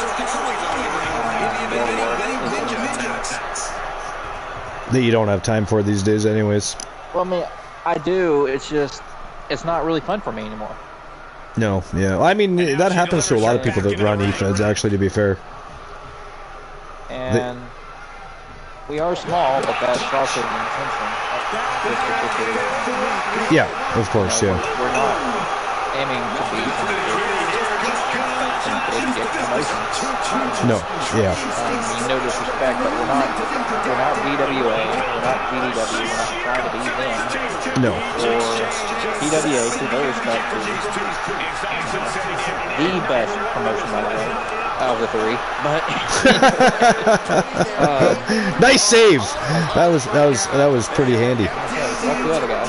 Yeah. But seriously, we were meant to be a small women's independent wrestling promotion. Right, yeah. But also thought, let's put it in a different universe so nothing outside of it is canon. Well, January is Lady Freedom. We got B. Jackson who plays Beatrix Scarface. Beatrix Scarface is awesome too. Yeah, just different characters all around. And heck, I revived one of your characters for the I know, project. right? Charlotte Knight came back out of retirement. That was amazing. Oh, look at that. That is it. That is all. The winner of the match representing Team Honeybee Wrestling. It is Madam MJF, also known as Maria Juliet Francis, with a win over Nia Jax. So congratulations to Madam MJF and Team Honeybee Wrestling. The TWA Speed Champion. With a very, I mean, she made fairly quick work of Nia Jax there too, not to mention. Wowzers. But yeah, it was cool to see Charlotte Knight come back out of retirement. I hadn't even considered that until you had mentioned, well, why don't we bring back Charlotte Knight? And I was like, yeah. And not only is she coming out of retirement, she jumped through a Stargate and ended up in a different universe on a different promotion. So, I mean, that was cool. Yeah. The only bad thing is she recently lost the Platinum World title. Yeah, that's okay, though. Well, she dropped down to an 80, and she has her match for the world title. Oh, damn. Well, that's not good. So you got screwed. Yeah, that's not good. Oh, well, it happens. But if we was to put that in a ladder match, yeah, it might actually even out the odds a little. Yeah, and she still, and even though she got dropped to an 80, she still has the momentum of the victory she's had. She's held the championship. You know what I mean? So she loses. So that might play in, especially with a ladder match. Yeah, still has that momentum because Platinum title happened outside Universe mode. But either way, she's had a great LLW run, though. She can't. I don't think. She did. Yeah, win or lose, it's going to be a great match. So. Honestly, wow. Maria did too. Special guest referee match. Maria Juliet Francis walked up and down Nia Jax. All right, here's our first championship match of the day. It is a TWA Speed matchup for the TWA Speed Championship. It is Rey Fenix from, of course, the Lucha Brothers taking on Moondust. That is next. It is next. But yeah, LLW has been a lot of fucking fun, and it was even more fun after Oni brought back Charlotte Knight, and I got to watch her wrestle some great matchups against some really great characters, win some titles, lost some titles, but I mean, you know, who cares? You know, I thought Charlotte Knight did very well. So she was the top woman. Yeah. For like a little bit. Yeah, so I can't complain. Now that's Julia Gold. Julia Gold, another great wrestler. Yeah, Julia Gold was fun to watch too. I mean, you know what? I think all of them were fun to watch because they were literally versions of other wrestlers from a different universe. Yeah. You know, it's kind of funny though because January's like Lady Freedom, but Lady Freedom kind of sucks. I laughed at January's post on Discord today about coming in as Janhausen or something like that. Fuck, I laughed. Oh, that was a joke. Yeah, no more jokes from you though. When you would never do that. When you tell jokes, bad things happen to the rest of the roster.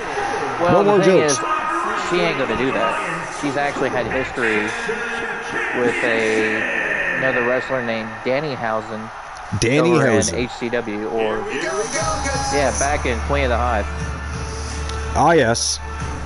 I vaguely remember that now, actually. Vaguely. And of course, Queen of the Hive was a very big part of her career. Yeah.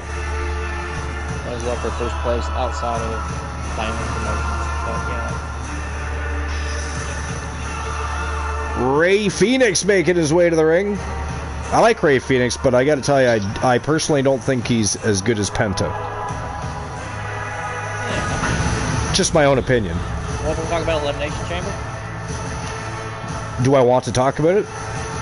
I mean, we've been talking about it. I would love to hear your opinion on it. I mean, I just got here, so I mean... Right. At least so, give my 2 cents on what yeah, absolutely. What are your thoughts on it?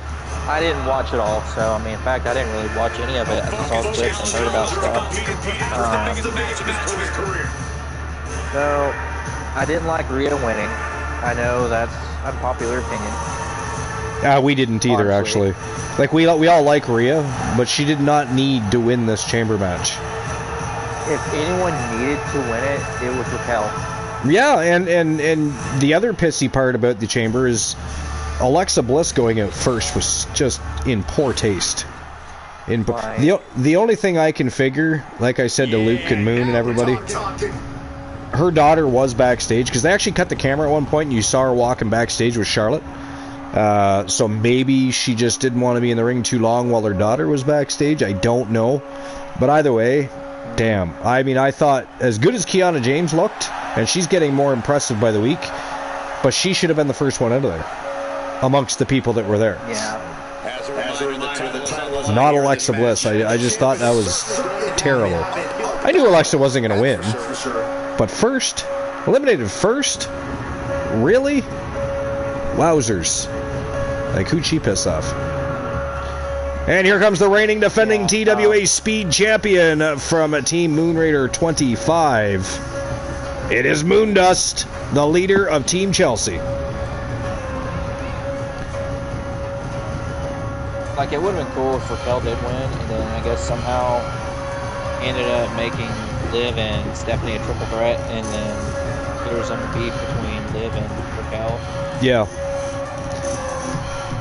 Raquel Rodriguez. Sense, but that would have left is so impressive these days. So impressive. And she's so strong.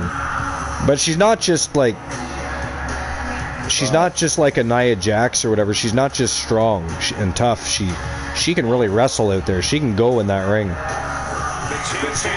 And I think somebody else is going to be...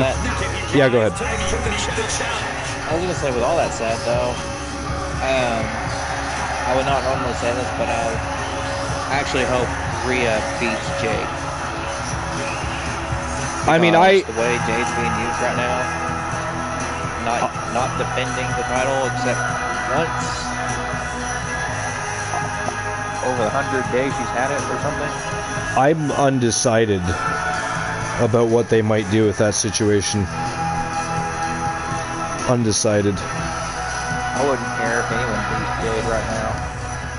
Yeah, and it's not even Jade's fault. It's just how they're booking her. It's just not fun. I know it's not her fault. No, yeah, it's not fun though. Like, you know what I mean?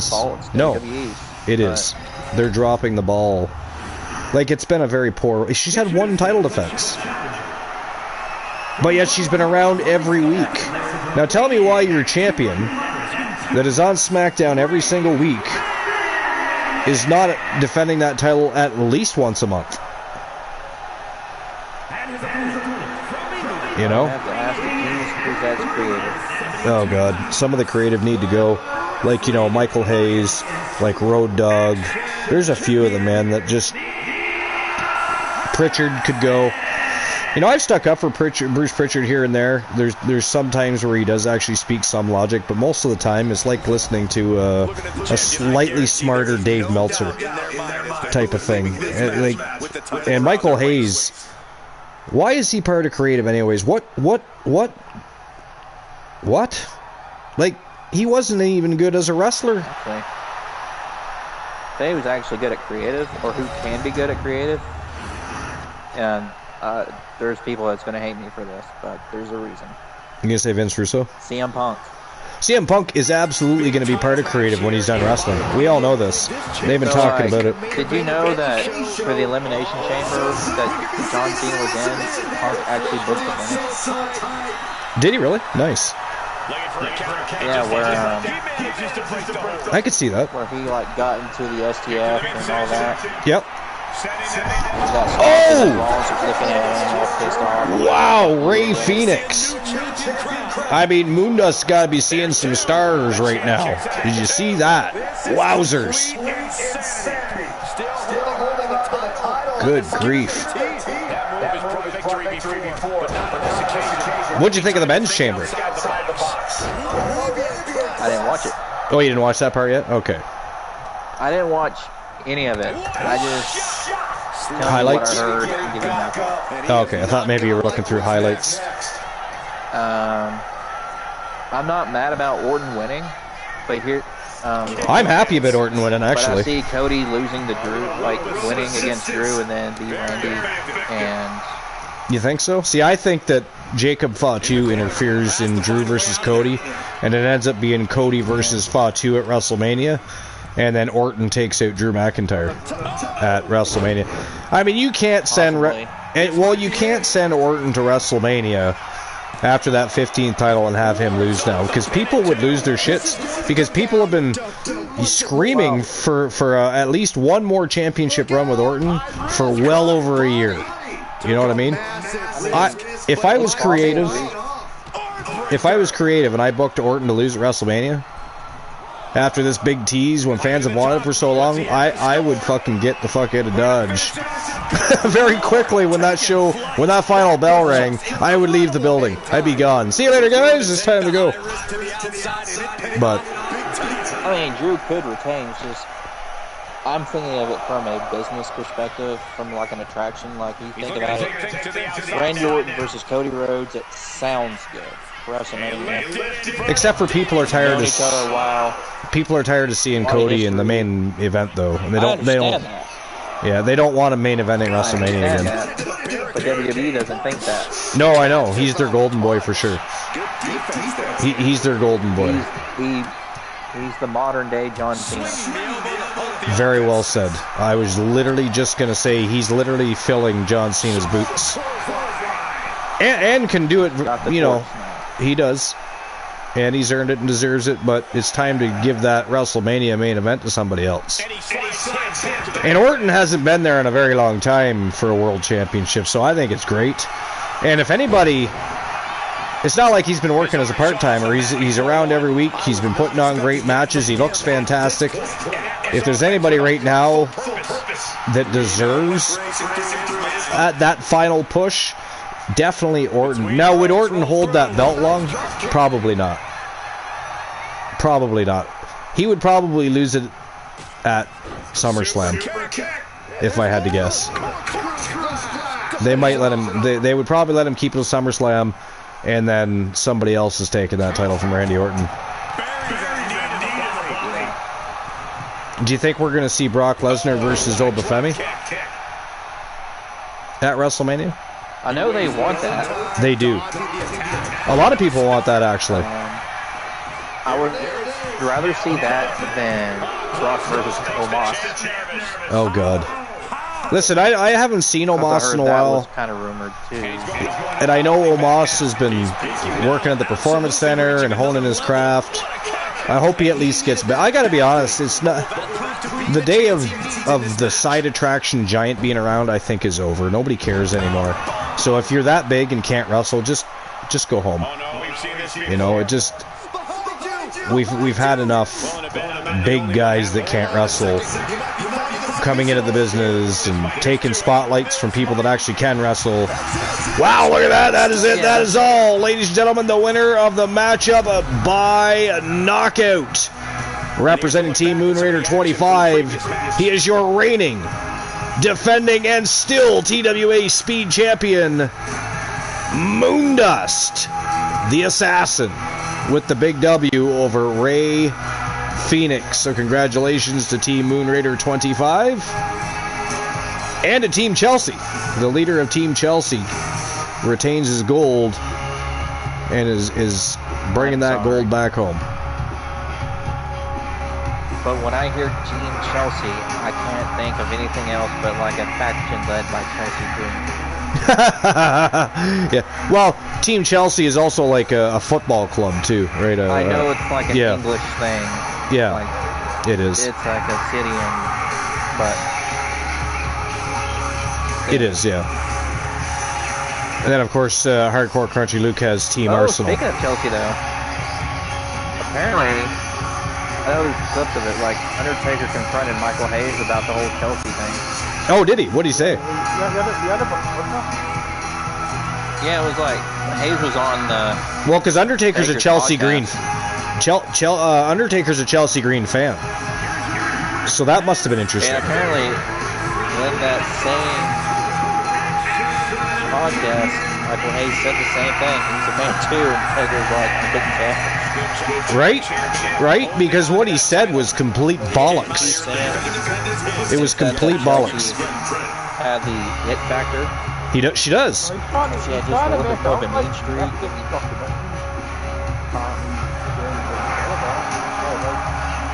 Well, I mean, and you're sitting beside The Undertaker on a podcast talking about somebody that he very much likes and, again, says has the it factor. I mean, you're going to want to change your tune just a little bit, I would think, because he should know what he said was complete bullshit. You know? Don't tell... there's... Like, has he not actually watched her wrestle or what? He just comes up with some sort of lame storyline backstage, but doesn't actually watch the people perform and work the storylines through, because clearly he's never seen Chelsea Green.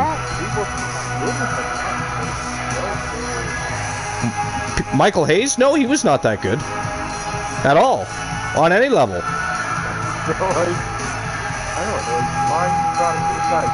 Right? It's kind of weird. It's kind of weird. All right, next match of the day. It is the women from TDL, Rhea Harrow and Anna Jay, taking on Charlotte and Alexa. It is a TLC tag team matchup for the TWA Underground World Tag Team Championships. That is next, ladies and gentlemen. It is our second championship match of the day. Let's go. The Android and Alexa Bliss. The Android and Alexa Bliss. I mean, she's got better though. Well, Alexa Bliss has brought out the very best in Charlotte. Yeah, absolutely. That was a necessity, and I'm glad it happened because, again, as much of a fan of Flair as I'm a fan of her technical wrestling, though. I was never a over the top fan of her character. I thought she was a boring ass character, but as Charlotte Flair, she was boring. Oh yeah, Charlotte. But I mean, her yeah, that's what I'm saying. Her athleticism, her agility, her technical wrestling ability, her repertoire of moves, all fucking phenomenal. But boring as fuck, right? It was just boring. But now she's shown a completely different side of herself, and that's all because of Alexa Bliss. Alexa Bliss did that for her. So I hope she realizes that, and I hope she's grateful for that. To be fair, I think Alexa Bliss deserves a lot of credit for what we've seen come out of Charlotte Flair inside the last 6 months, particularly, right?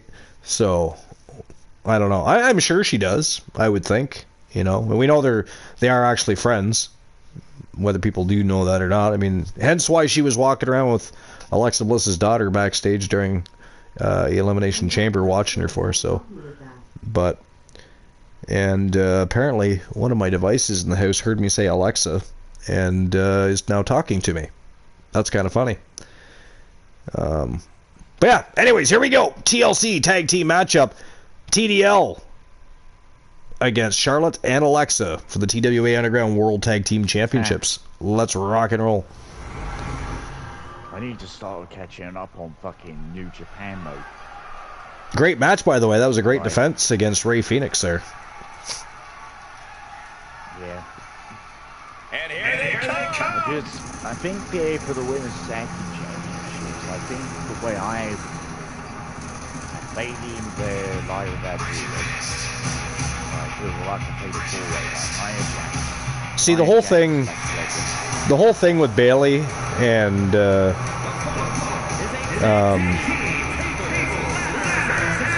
Lyra Valkyria, I have not been entertained by that. I don't even think they make a very good team, but which is funny because they're both very good individually, but not every wrestler.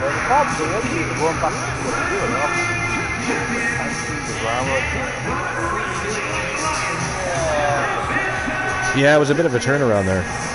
Somebody's got some snow going on. There we go, it's gone.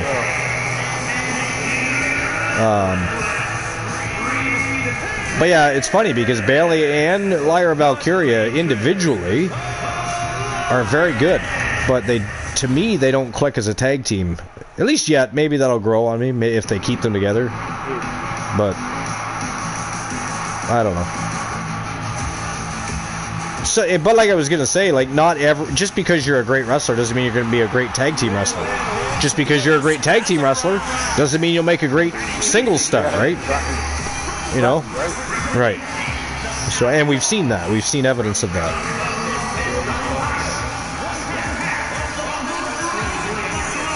Alexa Bliss in the house. I'm over the whole. Yeah. It does, yeah. It does.Oni's not wrong about that at all.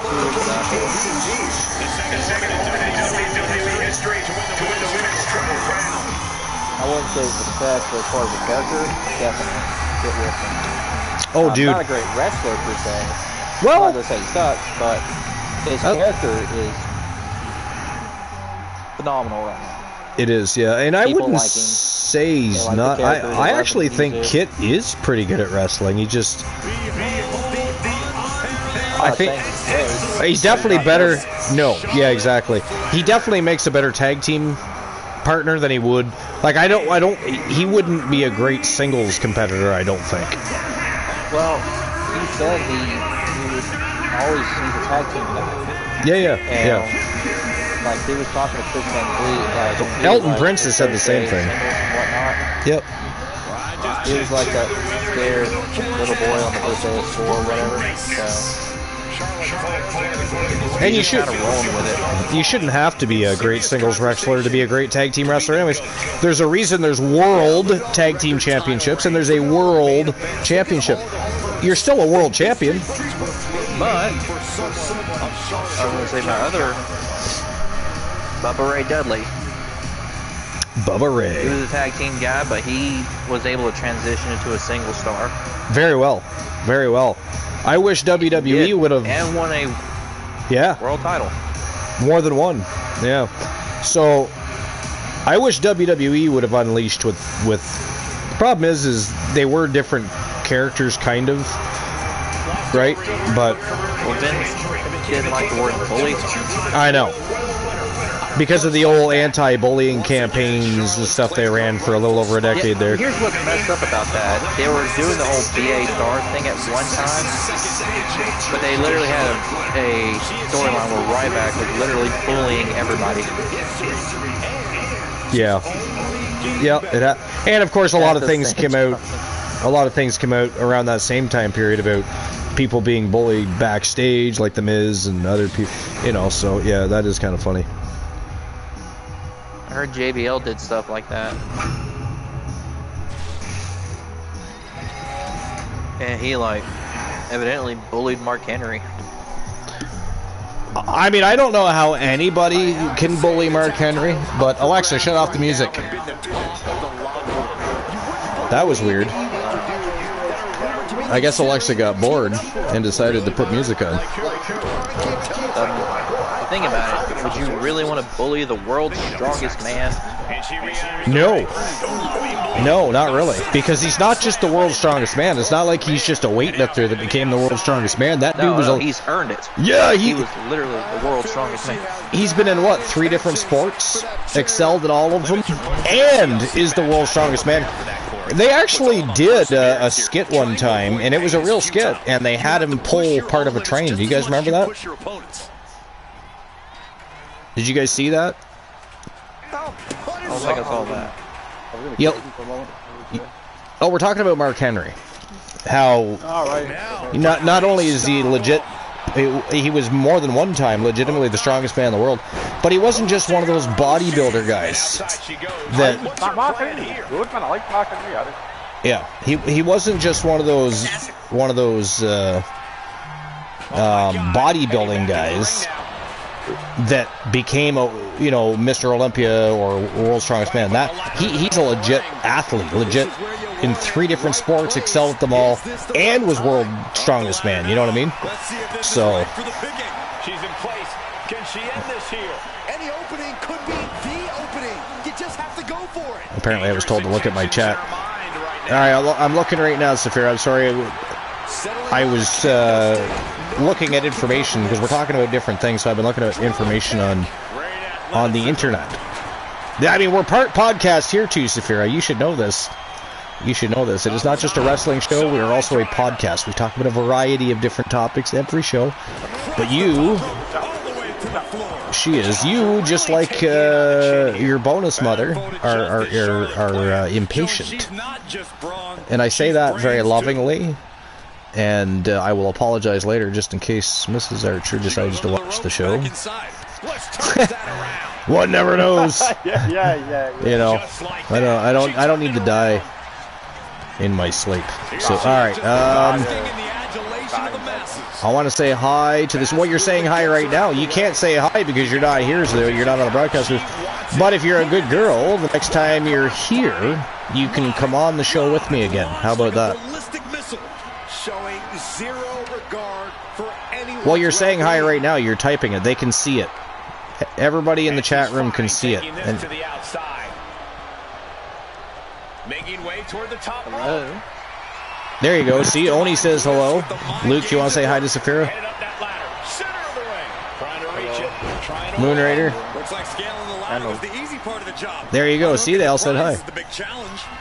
Even Luke, you know, the one you were bullying the last time you were on the show. Making fun of his British heritage, mocking him with accents, and... I'm surprised he didn't say hello. Right? That truly was one of the funnier moments. One of the funniest moments still to this day, though, on the broadcast booth was back when we still had... what was it called, Boss? Boss, you still here? He may be, but he might be busy. I don't know. He's at work. But anyways, I think it was called Tree of Knowledge or Rotten Fruit. Only you might remember. Was that the name of it? I think it was. And I had to tell I had to tell a story, and everybody had to just decide for themselves if it was true, partly true, or complete bullshit. Well, somebody had redeemed it for Boss Apollo, who happened to be on the broadcast booth that night. He's in the middle of this cockamamie story. Well, if his wife at the time, or girlfriend at the time, whatever she was, doesn't happen to walk in from work at the same time he's telling this story, she stops right in the middle. She's like, "What you going on about? That is bullshit," she said. Fuck, it was funny. Saphira, stop trying to call my phone. You're literally interrupting the broadcast by doing that. I told you I would call you. I'm starting to wonder if these superstars. I'll call you in a bit. She's trying to call you so she can say hi on the broadcast. Oh, maybe. That could be too. Fine, call back, I'll answer so you can say hi to them on the broadcast booth. I'll be able to hear your voice. I'll put you on speakerphone. But so much could still go wrong here. But only for a little while. I don't need to kill my battery.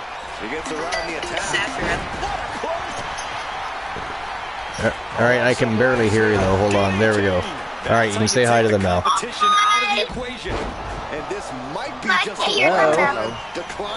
Everybody says hello. Well, tell Luca he's a British fat guy. You tell him, he can hear you. Little British fat guy. Little British fat guy. Your girlfriend, I bet, is a chicken with a wig on the head. Did you hear that, Luke? She says that she bets that your girlfriend is a chicken with a wig on her head. Whoa, wait a minute. Luke has a girlfriend? Better go back home. I mean, I kind of want, well, Mickey James. I need a British mom. Spoken like a true man of bravery, Sexton. You're crazy. She is mean. Well, if I'm crazy, you're crazy, because I'm just like you, bro. My dad. They are, especially these days. I'll be wrong. Yeah. I bet we see a tap out soon. This isn't getting. Let's go. She just released the hold. Now I gotta pull the chat back up though. Now hold on. And this one's taken to the outside. She manages to reverse it. Actually, I'll pause it. I have the live chat up though, so I can see the chat room. But if I actually watch the live feed, I can hear myself, and I do not want to hear myself. Dad, the live is not doing your voice at the right time. I could hear what you said a second ago, not Yeah, it's because there's always a slight delay. For some people, it's a lot longer than a second or two, so be thankful. Why in the world can I hear myself on the wall? Well, because you're talking, and your voice is going through my microphone onto the broadcast. And you can thank Oni, because Oni's like, well, she's probably just calling because she wants to be heard on the broadcast. And I was like, yeah, fair point. That's why we told you to call. Oh my.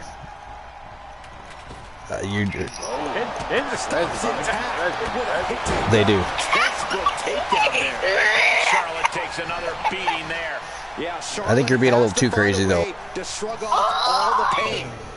Charlotte turns it around. All right, well, I'm hanging up now because I don't want to kill my battery, but I'll call you back when you can go in the chat room with everybody else. Yes, because you're being too loud.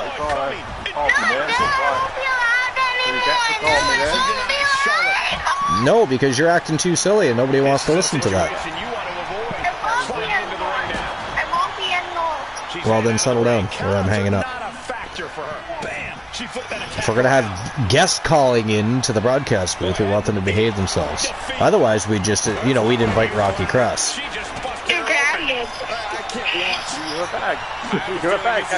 Rocky Cross is going to listen to this VOD later and go, hey, you motherfucker.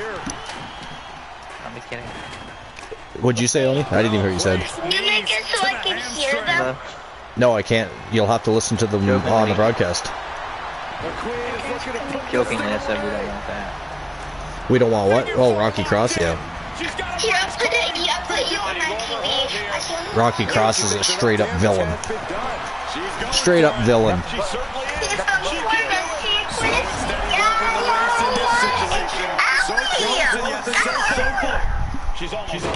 Man, that table got destroyed. I couldn't see the live feed at the moment because I was paying attention to the chat room, but we got a ladder in there, kendo sticks, we got a broken table.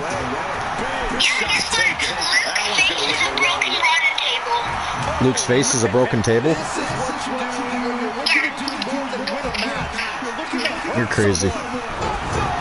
Ooh, muscle buster by Rhea Harrow.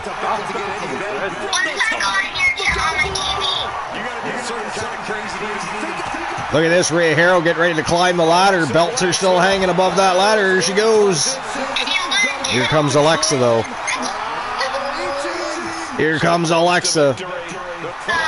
Oh, and Rhea's dangling from the belt. Ooh, and got powerbombed for her efforts.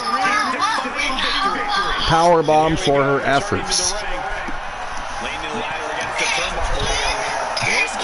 Okay, Saphira, I am hanging up the phone though because it's too much. Yes, just keep YouTube on. You can talk to us that way.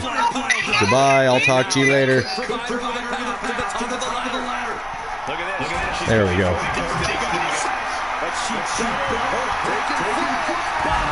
Oh! I don't know what just happened, but Anna Jay came out of the sky right on top of Alexa Bliss. I just happened to see her airborne as I turned around.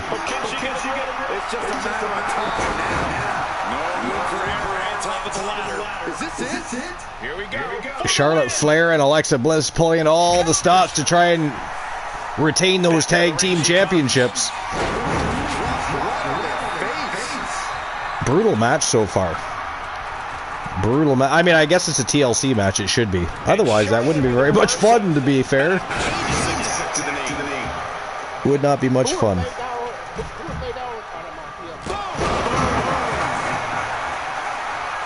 Well, Anna Jay's still outside the ring. Rhea Harrow setting the ladder up again. Nope, maybe not. She's not done with Alexa. I thought she was going to set it up and climb up for that championship, but she's going up now. I don't know what she's doing, actually. Going for a chair. This much I know. Oh, right across the back of Alexa Bliss. Going for a suplex here. Oh, out the back door goes Alexa. Anna Jay taking to the sky again. This time looks like she's going outside. Oh! Wow, flying Hurricanrana by Anna Jay. Rhea Harrow takes out Alexa Bliss. It is only a TDL in the ring. One of them should be setting up that ladder. What are they doing? Set the ladder up. There you go.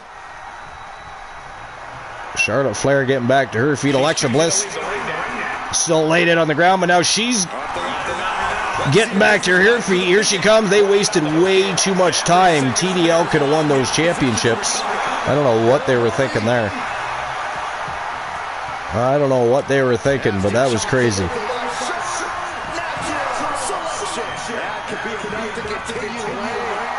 Nice evasion by Bliss. Ooh, counter by Harrow, though. Booyah!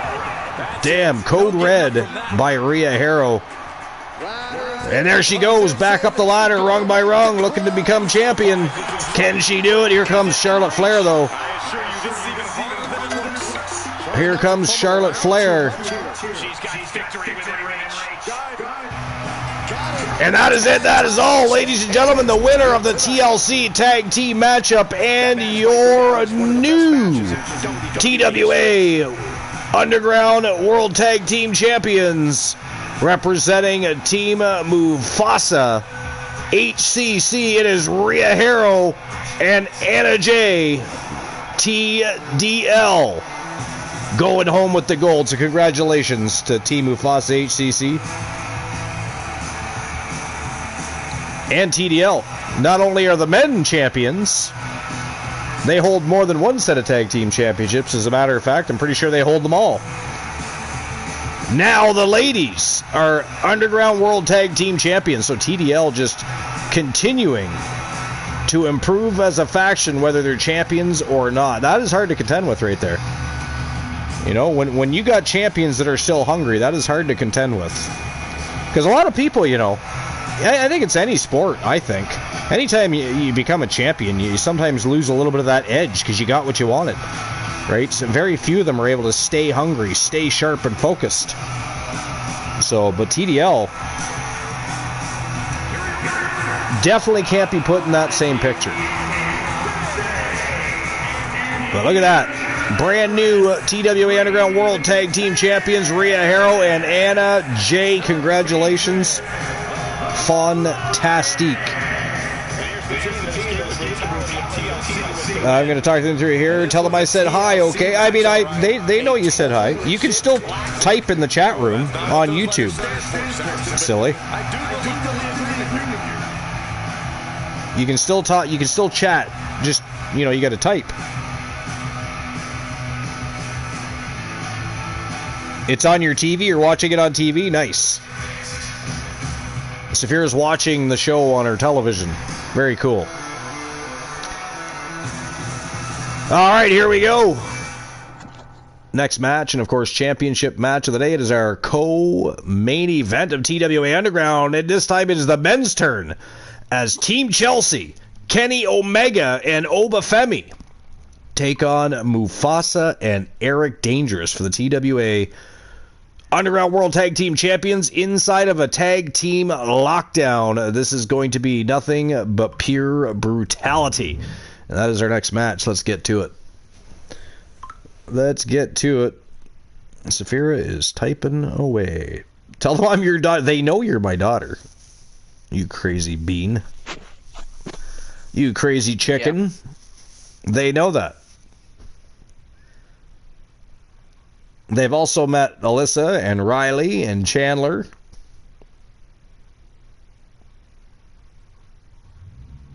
No, I'm not saying that. That's not nice. I'm not putting that on the show. She wants me to say something.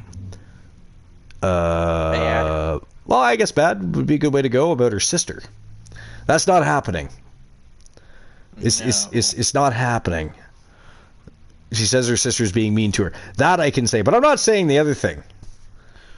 Not saying the other thing. You're crazy. But anyways, all right, here we go.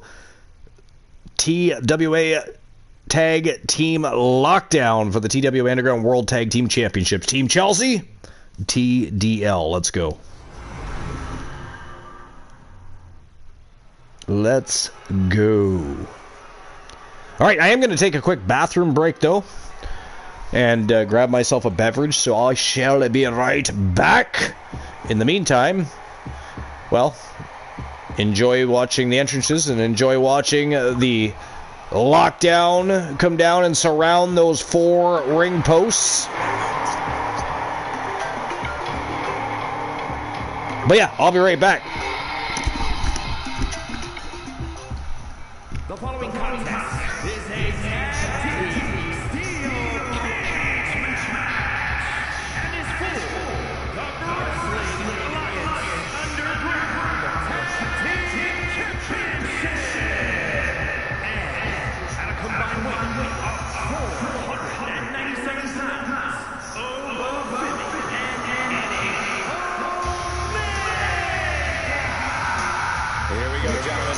Huge title match coming up, and a huge opportunity for the champ to prove to everyone that there truly is none better in all of WWE right now.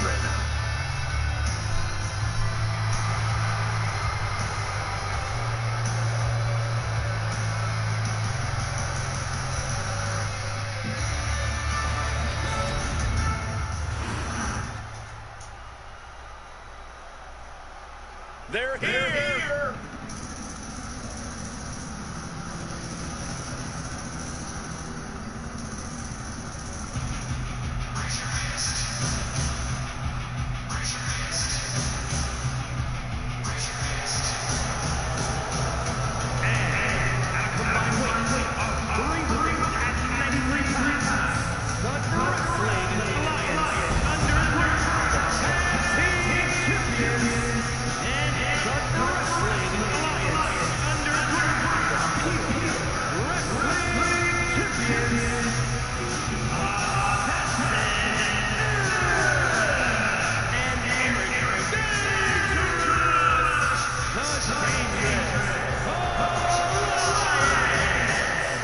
the title is on the line in this one, guys. And don't be surprised if history is made here tonight. I know the champ is looking good as of late, but I'd say the opposition is looking just as good, if not better.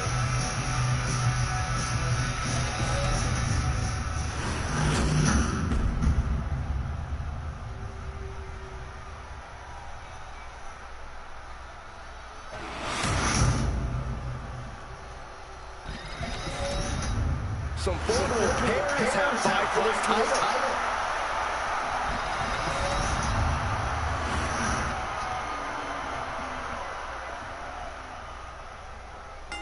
Byron, in regards to the champion, you often say, stick with the strategy that got him to the title. But is that always a viable option? Well, it should at least be the first option, Michael. Every challenger is going to present a different problem. But the champ needs to remain confident in what brought them to the title in the first place.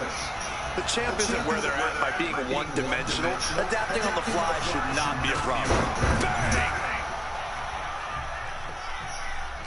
One of the trickiest parts of a steel cage match can be deciding when to attempt the escape. I think you just got to feel it in the moment. And when you do, you have to act fast. You don't want to get caught halfway up that cage. Did you hear that?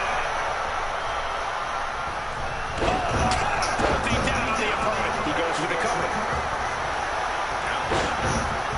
The challenger kicks out after one. Too early in the match to end it. On the move. Uh-oh. Carefully measured double stop.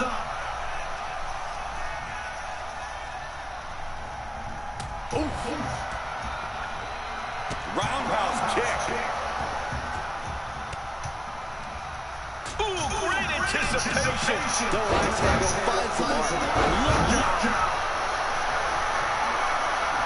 Anticipated that. Tackles ruthless. From behind, German suplex. The champ taking a bit of damage. The added pressure of the steel cage may be getting to him. Mind-blowing. Makes it look easy. And there was some force on that move. Carefully measured elbow drop followed by another. Not yet. Too early. That catches over looking. Man, forearm on point.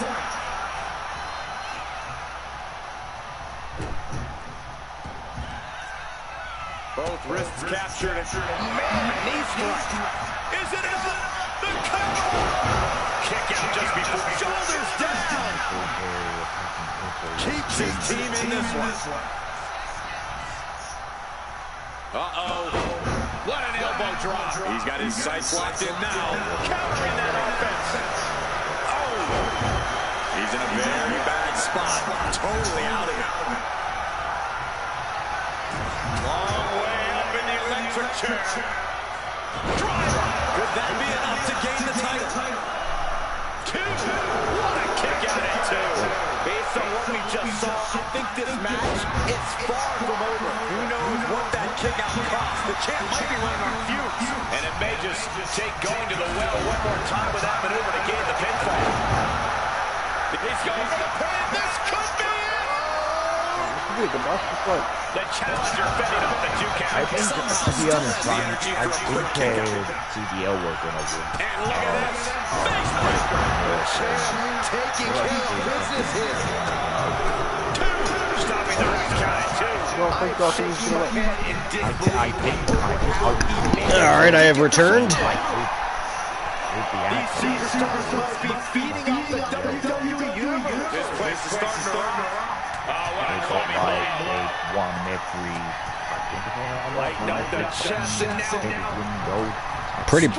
Pretty much. I don't know if there's a belt they haven't won yet. You might be right about that. Definitely the best tag team, I think, in TWA history, that's for sure. And consistently.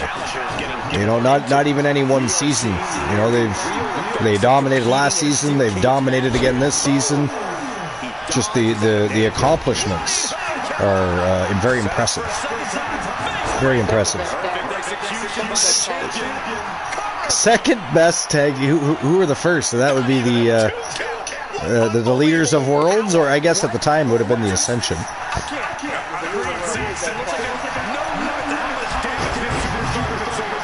What does Mufasa say about that? I don't even know if Mufasa's here. No, Mufasa's at a birthday party, so Mufasa won't see this or hear this conversation until later. But guaranteed he's going to have something to say about that. For sure. He will for sure have something to say about that. Wow! Mufasa with a pinfall over Obafemi. It is 1-0 for the champions. I can't say I'm surprised.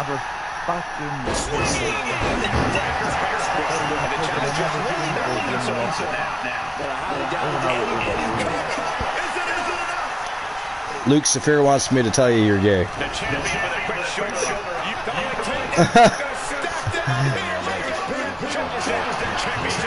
He is, yeah. The gayest person. Happy as can be.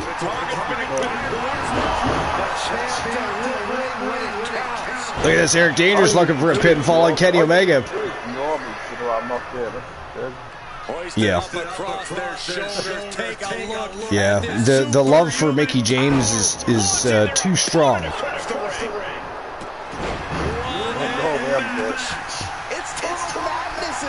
And of course Nia Jax. We know that's your second,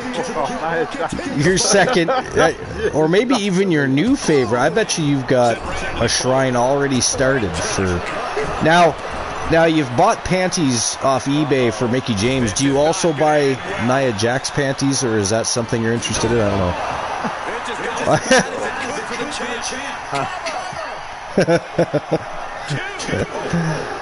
Oh boy. Oh, it is 1-1 Kenny Omega with a pinfall over Eric Dangerous. Wow.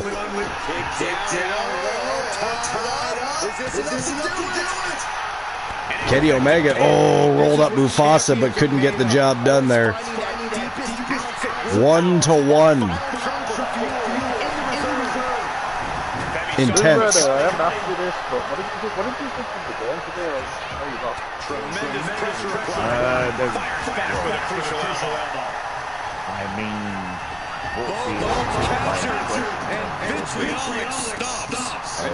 Meto do to get a yellow. I didn't see what happened. He took him down, didn't he? I think it was. Sorry about the delay there. I had to switch controllers. Video production didn't catch that. We had a dead battery. How dare they? Oh no, it's 1-1. Well, it can't be. The match would be over. Yeah, you must have a bit of a delay there. And that's about a 1.5 to 2 minute delay too, not to mention. That's kind of weird how that happens, eh? I don't know why they can't figure that out. YouTube it happens, Twitch it happens. I'm sure it happens on other platforms. What? Sorry, what's next Friday? House of Glory, yes. Yes, that. What's the main event for that? I'm not really sure. I haven't checked it out. They have a ship to he's like a boss guy over there who is, even though the Amazing Red is, I think he's the founder. Seeing something special from the champ here. Oh, look at this. Mufasa sneaks out the back door after a series of big elbows right to the temple of Obafemi. Oh, Oba! Jesus Christ, just about decapitated him. Wow. Did you see that clothesline? Kenny Omega rolls him up. No way! Holy shit! Ladies and gentlemen, that is it. That is all. The winner of the tag team lockdown matchup and your new TWA Underground World Tag Team Champions representing Team Moon Raider 25, Obafemi, Kenny Omega. They are Team Chelsea, and they are your new reigning defending TWA Underground World Tag Team Champions. Congratulations. Wow. I did not, no offense, I didn't see that coming. I did. Did you see it coming? Was it after they tied it up? Kenny Omega tied it up and then... Wow. That's crazy. Because I just would never... After everything that's been said and done, it's really hard to bet against TDL, is where I'm coming from there. Not because I don't think Team Chelsea can get the job done. We've seen they can get the job done. You know, they've been feuding with Team Arsenal. They've been picking up victories against other tag teams in between. Now they're World Tag Team Champions. I mean, singles competition, tag team competition, Team Chelsea's looked very, very good. Obviously, their leader, Moondust, the reigning defending TWA Speed Champion and a fighting champion. He's been retaining that title. So, wow, good on Team Chelsea. We'll have to see what Team Hardcore Country Luke and Team Arsenal have to say about that.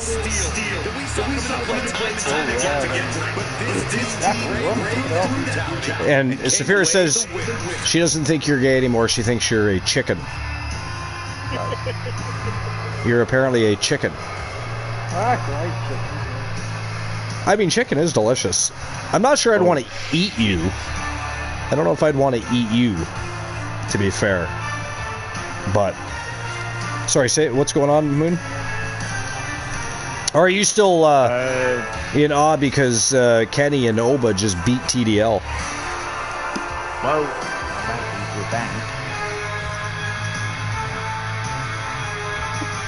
Also, I just checked out one of the matches that will be taking place at House of Glory next week, next Friday. Ah, what is one of the matches? Chelsea Blackheart, former WWE girl, will defend she the is. House of Glory Women's Championship against Killer Kelly. Wow, how many matches do they have on the card? I think a few. I think they do. They have.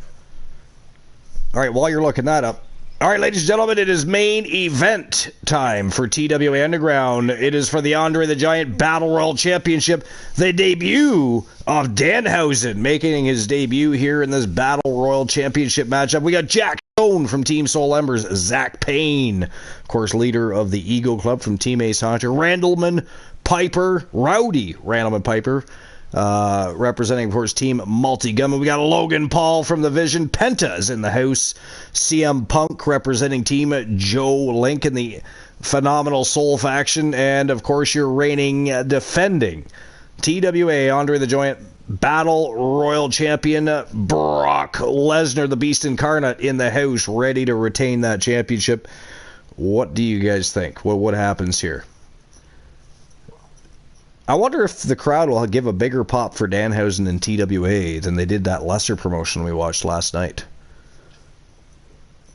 Very busy fellow, Danhausen, but I think it was a little bit flat last night. I think, but I'm thinking the TWA audience will appreciate him more. I think we'll see. JoJo Davis in this match?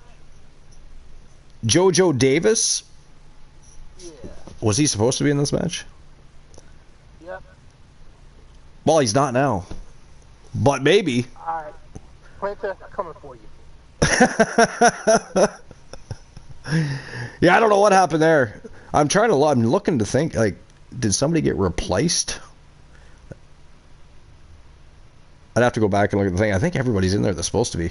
Maybe it's Penta. Maybe Penta got thrown in there somehow instead of JoJo.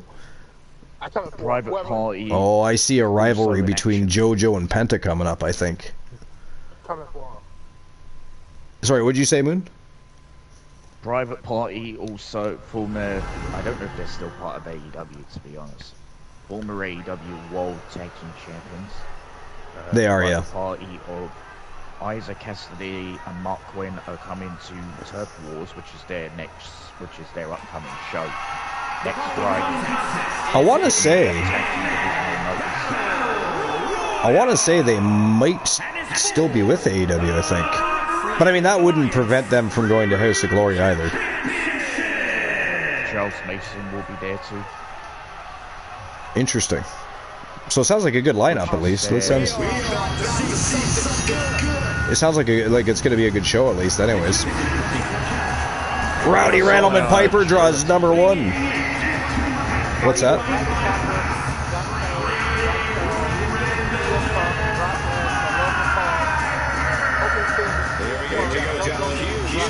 Wow, Penta stole JoJo's spot. We're gonna have to have them square off. Penta apparently. I wonder what happened. I mean, we'll have to see what's going on with JoJo Davis. What is the status of JoJo Davis? Why is Penta in this match?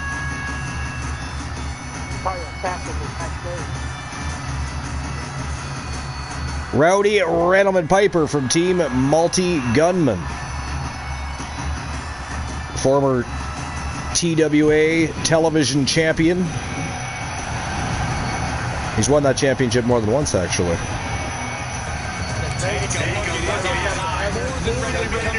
Joe Davis. Joe Davis was actually a great world champion. And not to mention the greatest Andre the Giant Battle Royal champion, right? He won that. I mean, he won 6 straight Battle Royals because he won it, then he defended it 5 times. 5. Before that, it was 2 times, and that was Roman Reigns and El Grande Americano. Managed to defend twice too, so they won 3 Battle Royals in a row each. Joe upped the game. Joe upped the game and won 6 and defended 5. That I would be surprised if somebody did, actually. I would be surprised.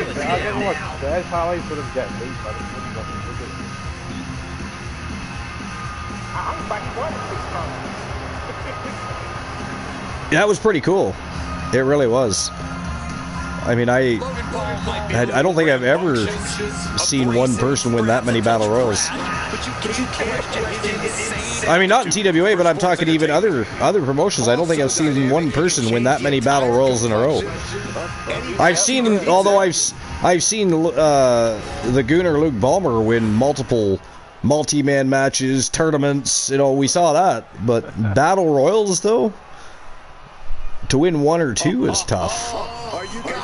He won 6. That's crazy. Straight up crazy.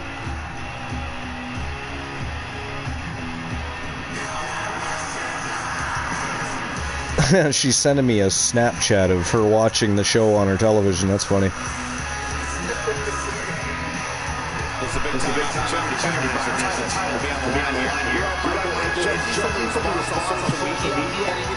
And she wants the whole show.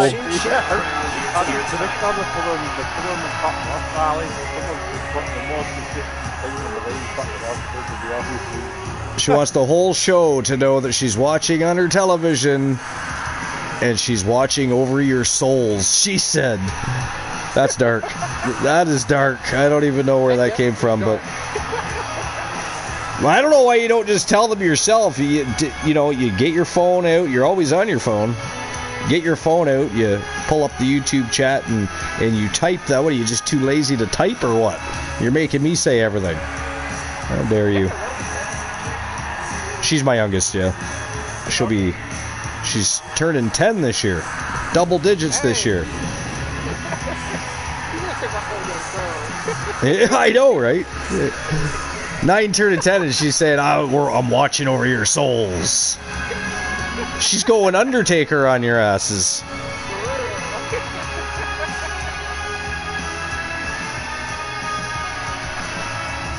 Savage.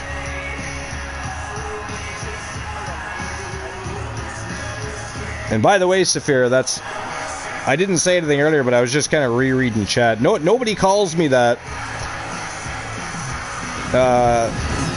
They call me Archer. I mean, a lot of them know my name, to be fair.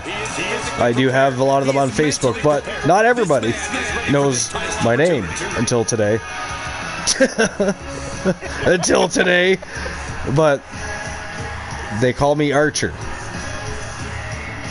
It's like sometimes when people become actors, they don't use their real names. They have a stage name because they don't want to be, you know, potentially stalked on social media or something of that crazy nature. That'd be my luck too. I guess I'm crazy stalker. Probably an AEW fan. So they stalk me and drive me crazy. Yeah, they're a lot more delusional than a lot of other wrestling fan bases, that's for sure. But hey, they're passionate for their business, and I guess we have to give them credit there. They're loyal to. But I mean, I like how a lot of them say, "Oh, we don't watch WWE." They're the first ones on social media posting about what they're watching on a WWE show, and a whole bunch of them commenting and joining in. They're like a cult. They're like a cult. The AEW. Some people call them elitists, but I call them the cultists. Crazy. Not all of them. There's some AEW fans that have common sense. They just like all wrestling, so they're watching AEW too. I get that, you know. I haven't watched AEW in quite some time. That's only because, to me, it hasn't really been exactly top-notch television over the past few months. Did you see how strong NXT's numbers were this year, by chance? 744,000. Yeah, they're getting closer and closer to that million mark, man. They're getting closer and closer to that million mark. They're stomping a mud hole in Dynamite, that's for sure. And walking it dry. Stomping a mud hole and walking that shit dry.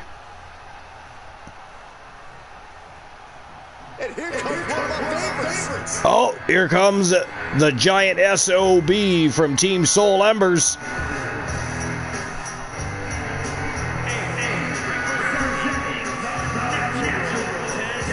The giant Jack Stone, former TWA Underground World Champion.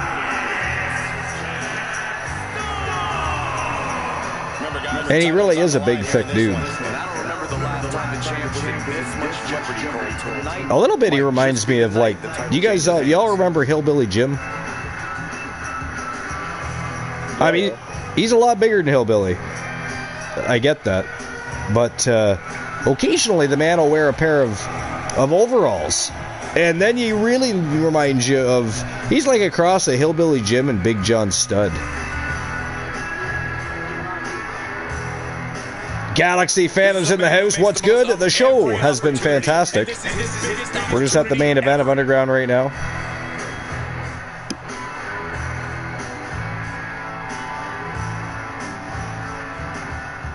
Main event time. And then we have one more show until the next big SPV for TWA, which is, of course, TWA's first annual Glory Road stream preview. That is going to be one hell of a spectacle. So much has happened over the past couple of months. The stories have been fantastic. The matches have been epic. Rivalries raging. Feuds firing. Galaxy Phantom says, God damn it. Must have went back and watched his match. TDL did have... Now, there's good news, though, Galaxy Phantom, is that the women of TDL had a fantastic night, so you'll want to check that out.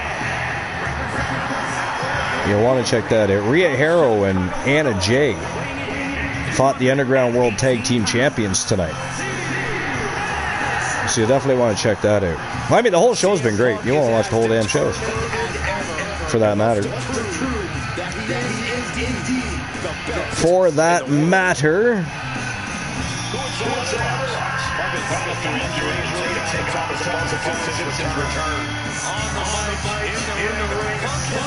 But it is main event time. CM Punk in the house, representing, of course, Team Joe Link and Phenomenal Soul.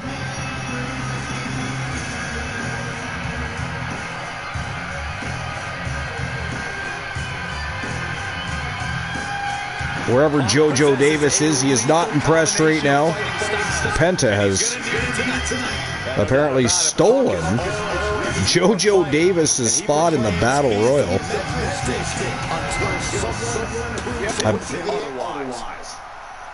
I believe we're just waiting on the champion here now. Things are about to get good. Oh, the debut of Danhausen. I almost forgot.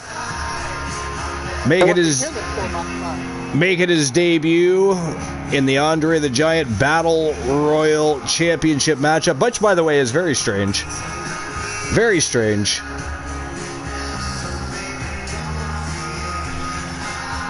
I don't know how many people are familiar with Danhausen,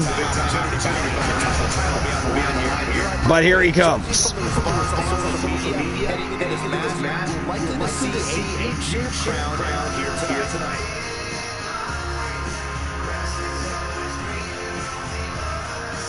A strange character is Danhausen. Very entertaining.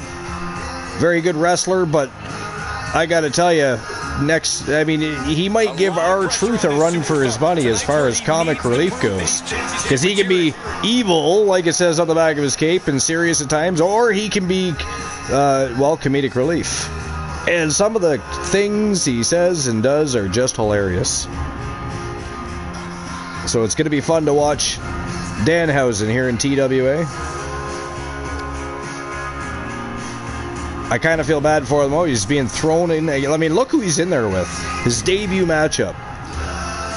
Logan Paul, Penta, Jack Stone. I mean, holy hell.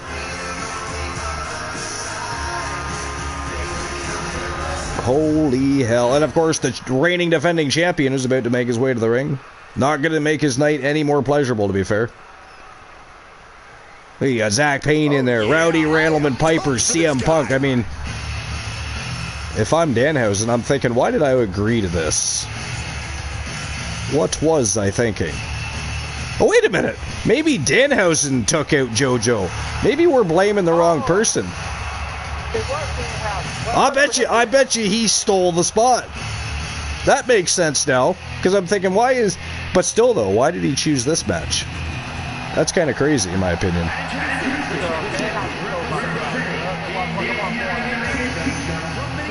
But now if Penta finds out, there's been shit being taught. He might end up in a triple threat match.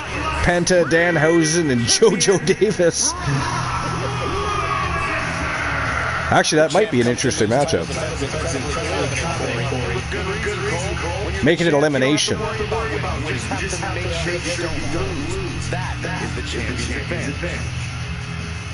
Just that way, they're not, I suppose even an elimination style, they could mess around and try to take out JoJo just so the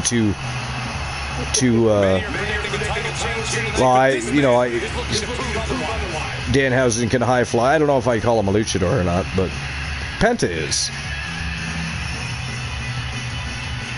The Beast Incarnate, your reigning defending TWA Andre the Giant Battle Royal Champion, set to defend his championship here. Only 3 people have ever really defended that championship. We had Roman Reigns, who won the Battle Royal 3 times and defended the Andre the Giant Battle Royal Championship twice. El Grande Americano was next, did the same thing, won 3 Battle Royals and defended that championship on 2 occasions. But then Joe Davis came along. Man, did he up the bar. 6 times.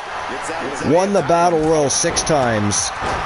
Won the championship and then defended it 5 times. I mean, that's unheard of. Crazy. I mean, even Luke the Gooner is going, yeah, man, that's fucking pretty impressive. And that dude wins so many multi-man matches. I think he has to have the record for the most multi-man matches, gauntlets, tournaments won, I think, in TWA history, for sure. Luke Ballmer, he's a crazy dude.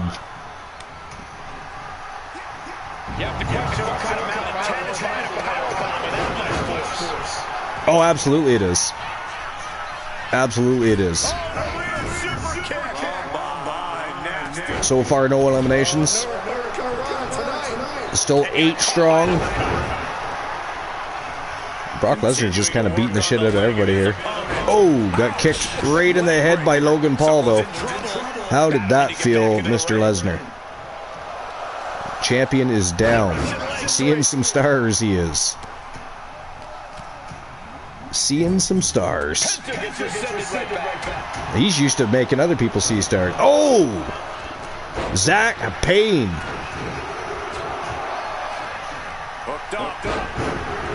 Whammo. Trifecta completed. Nice moonsault off the second rope. Zach Payne taking it to the champion here. Look at this. Look at this. Oh, wow. Damn. Like a razor's edge powerbomb to the champion by Zach Payne. He's even going toe-to-toe here with Lesnar. Showing no fear at all of the big man. Look at this Penta going right after Payne. Nice double underhook suplex by Brock Lesnar on the giant SOB. I mean, I bet you Lesnar actually, has a little bit more respect for Zach Payne right about now, though. Showed no fear. Oh, Zach Payne did not see Randleman Piper out of nowhere with a Superman punch. Wow, look at that. He collected his thoughts quickly, though. Ended up being able to counter and deliver a DDT to Piper. Now he's going after Penta. Looks like everybody's trying to team up on Jack Stone over there. Danhausen taking a pounding from CM Punk. Brock Lesnar from behind CM Punk. This is crazy. This is knee right to the face. I thought Piper was just about to eliminate the champion right there. That was close. Oh, look at this. But, oh, no, sir. The champion buries that great big elbow into the face of CM Punk. Piper in trouble. Danhausen looking to eliminate Piper. Can't get the job done, though. I'm surprised Danhausen's still in there. Is anybody else surprised Danhausen's still in there? I swear to God, if we have another El Grande Americano situation on our hands here. No, really. Like, El Grande, that guy became a phenom. A phenom. Like, what? Where did that even come from? Penta eliminated. Down to 7. Danhausen really tried to eliminate Randleman Piper, right? Did they know him? Oh, wow. Oh, no, Punk is still in it. Yeah, it must have been Paul. I don't see him. Yeah, okay. I didn't even see him out there. Is he on the ground somewhere, or did he already leave her inside? Logan Paul did? I missed that somehow. Oh, Zach Payne eliminated. We're down to the champion, Jack Stone, Rowdy Randleman Piper, and Danhausen with a step-up enziguri to the back of the head of Jack Stone here. Oh! And Piper out of nowhere again with a Superman punch, this time to Danhausen. Danhausen catches the boot. Wow. F5. Wow, Brock Lesnar just F5'd Jack Stone. I don't know why I'm surprised by that at all, but Well, Jack Stone's... Oh, there goes... Jack Stone has been eliminated. Danhausen eliminated. Look, he's confused. He's like, what do you mean I'm eliminated? No way. But this is my debut match. Bye, Danhausen. Good to see you. Good to meet you. At least he didn't come out of a box. At least he did not come out of a box. That is... No. No. Steering clear. I just found out something about Man City. Apparently, Haaland's injured. Oh, really? Apparently, yeah. I'm not celebrating. Randleman Piper was looking to get rid of the champion there, but CM Punk intervened. Should have let him eliminate the champion. What was Punk thinking there, really? Like, why would you not just let him eliminate Brock Lesnar, then go after him? The best in the world was not thinking clearly there. Must be the fatigue.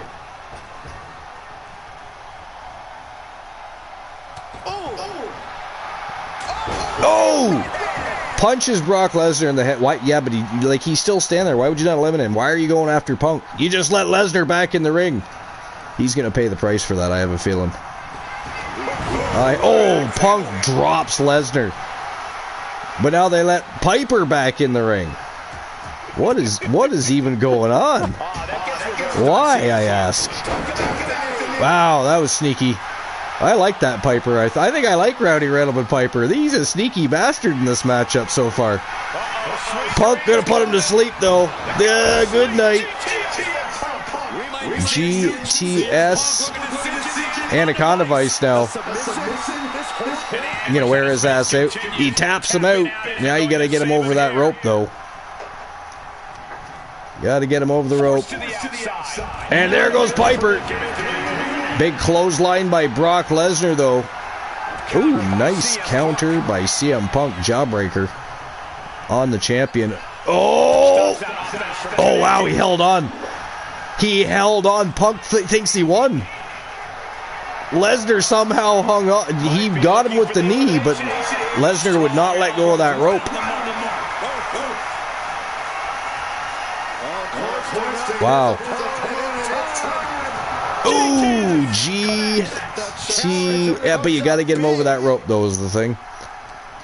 Can you get him over the rope? Can you eliminate the... Oh, he did it!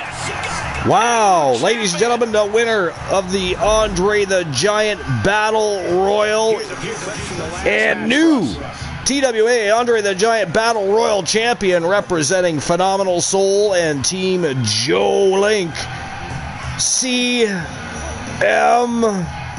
Punk, your new champion. I thought for sure Lesnar was retaining. I thought Lesnar was retaining. I'm surprised he lost, actually, to be honest. Wow. That's kind of crazy.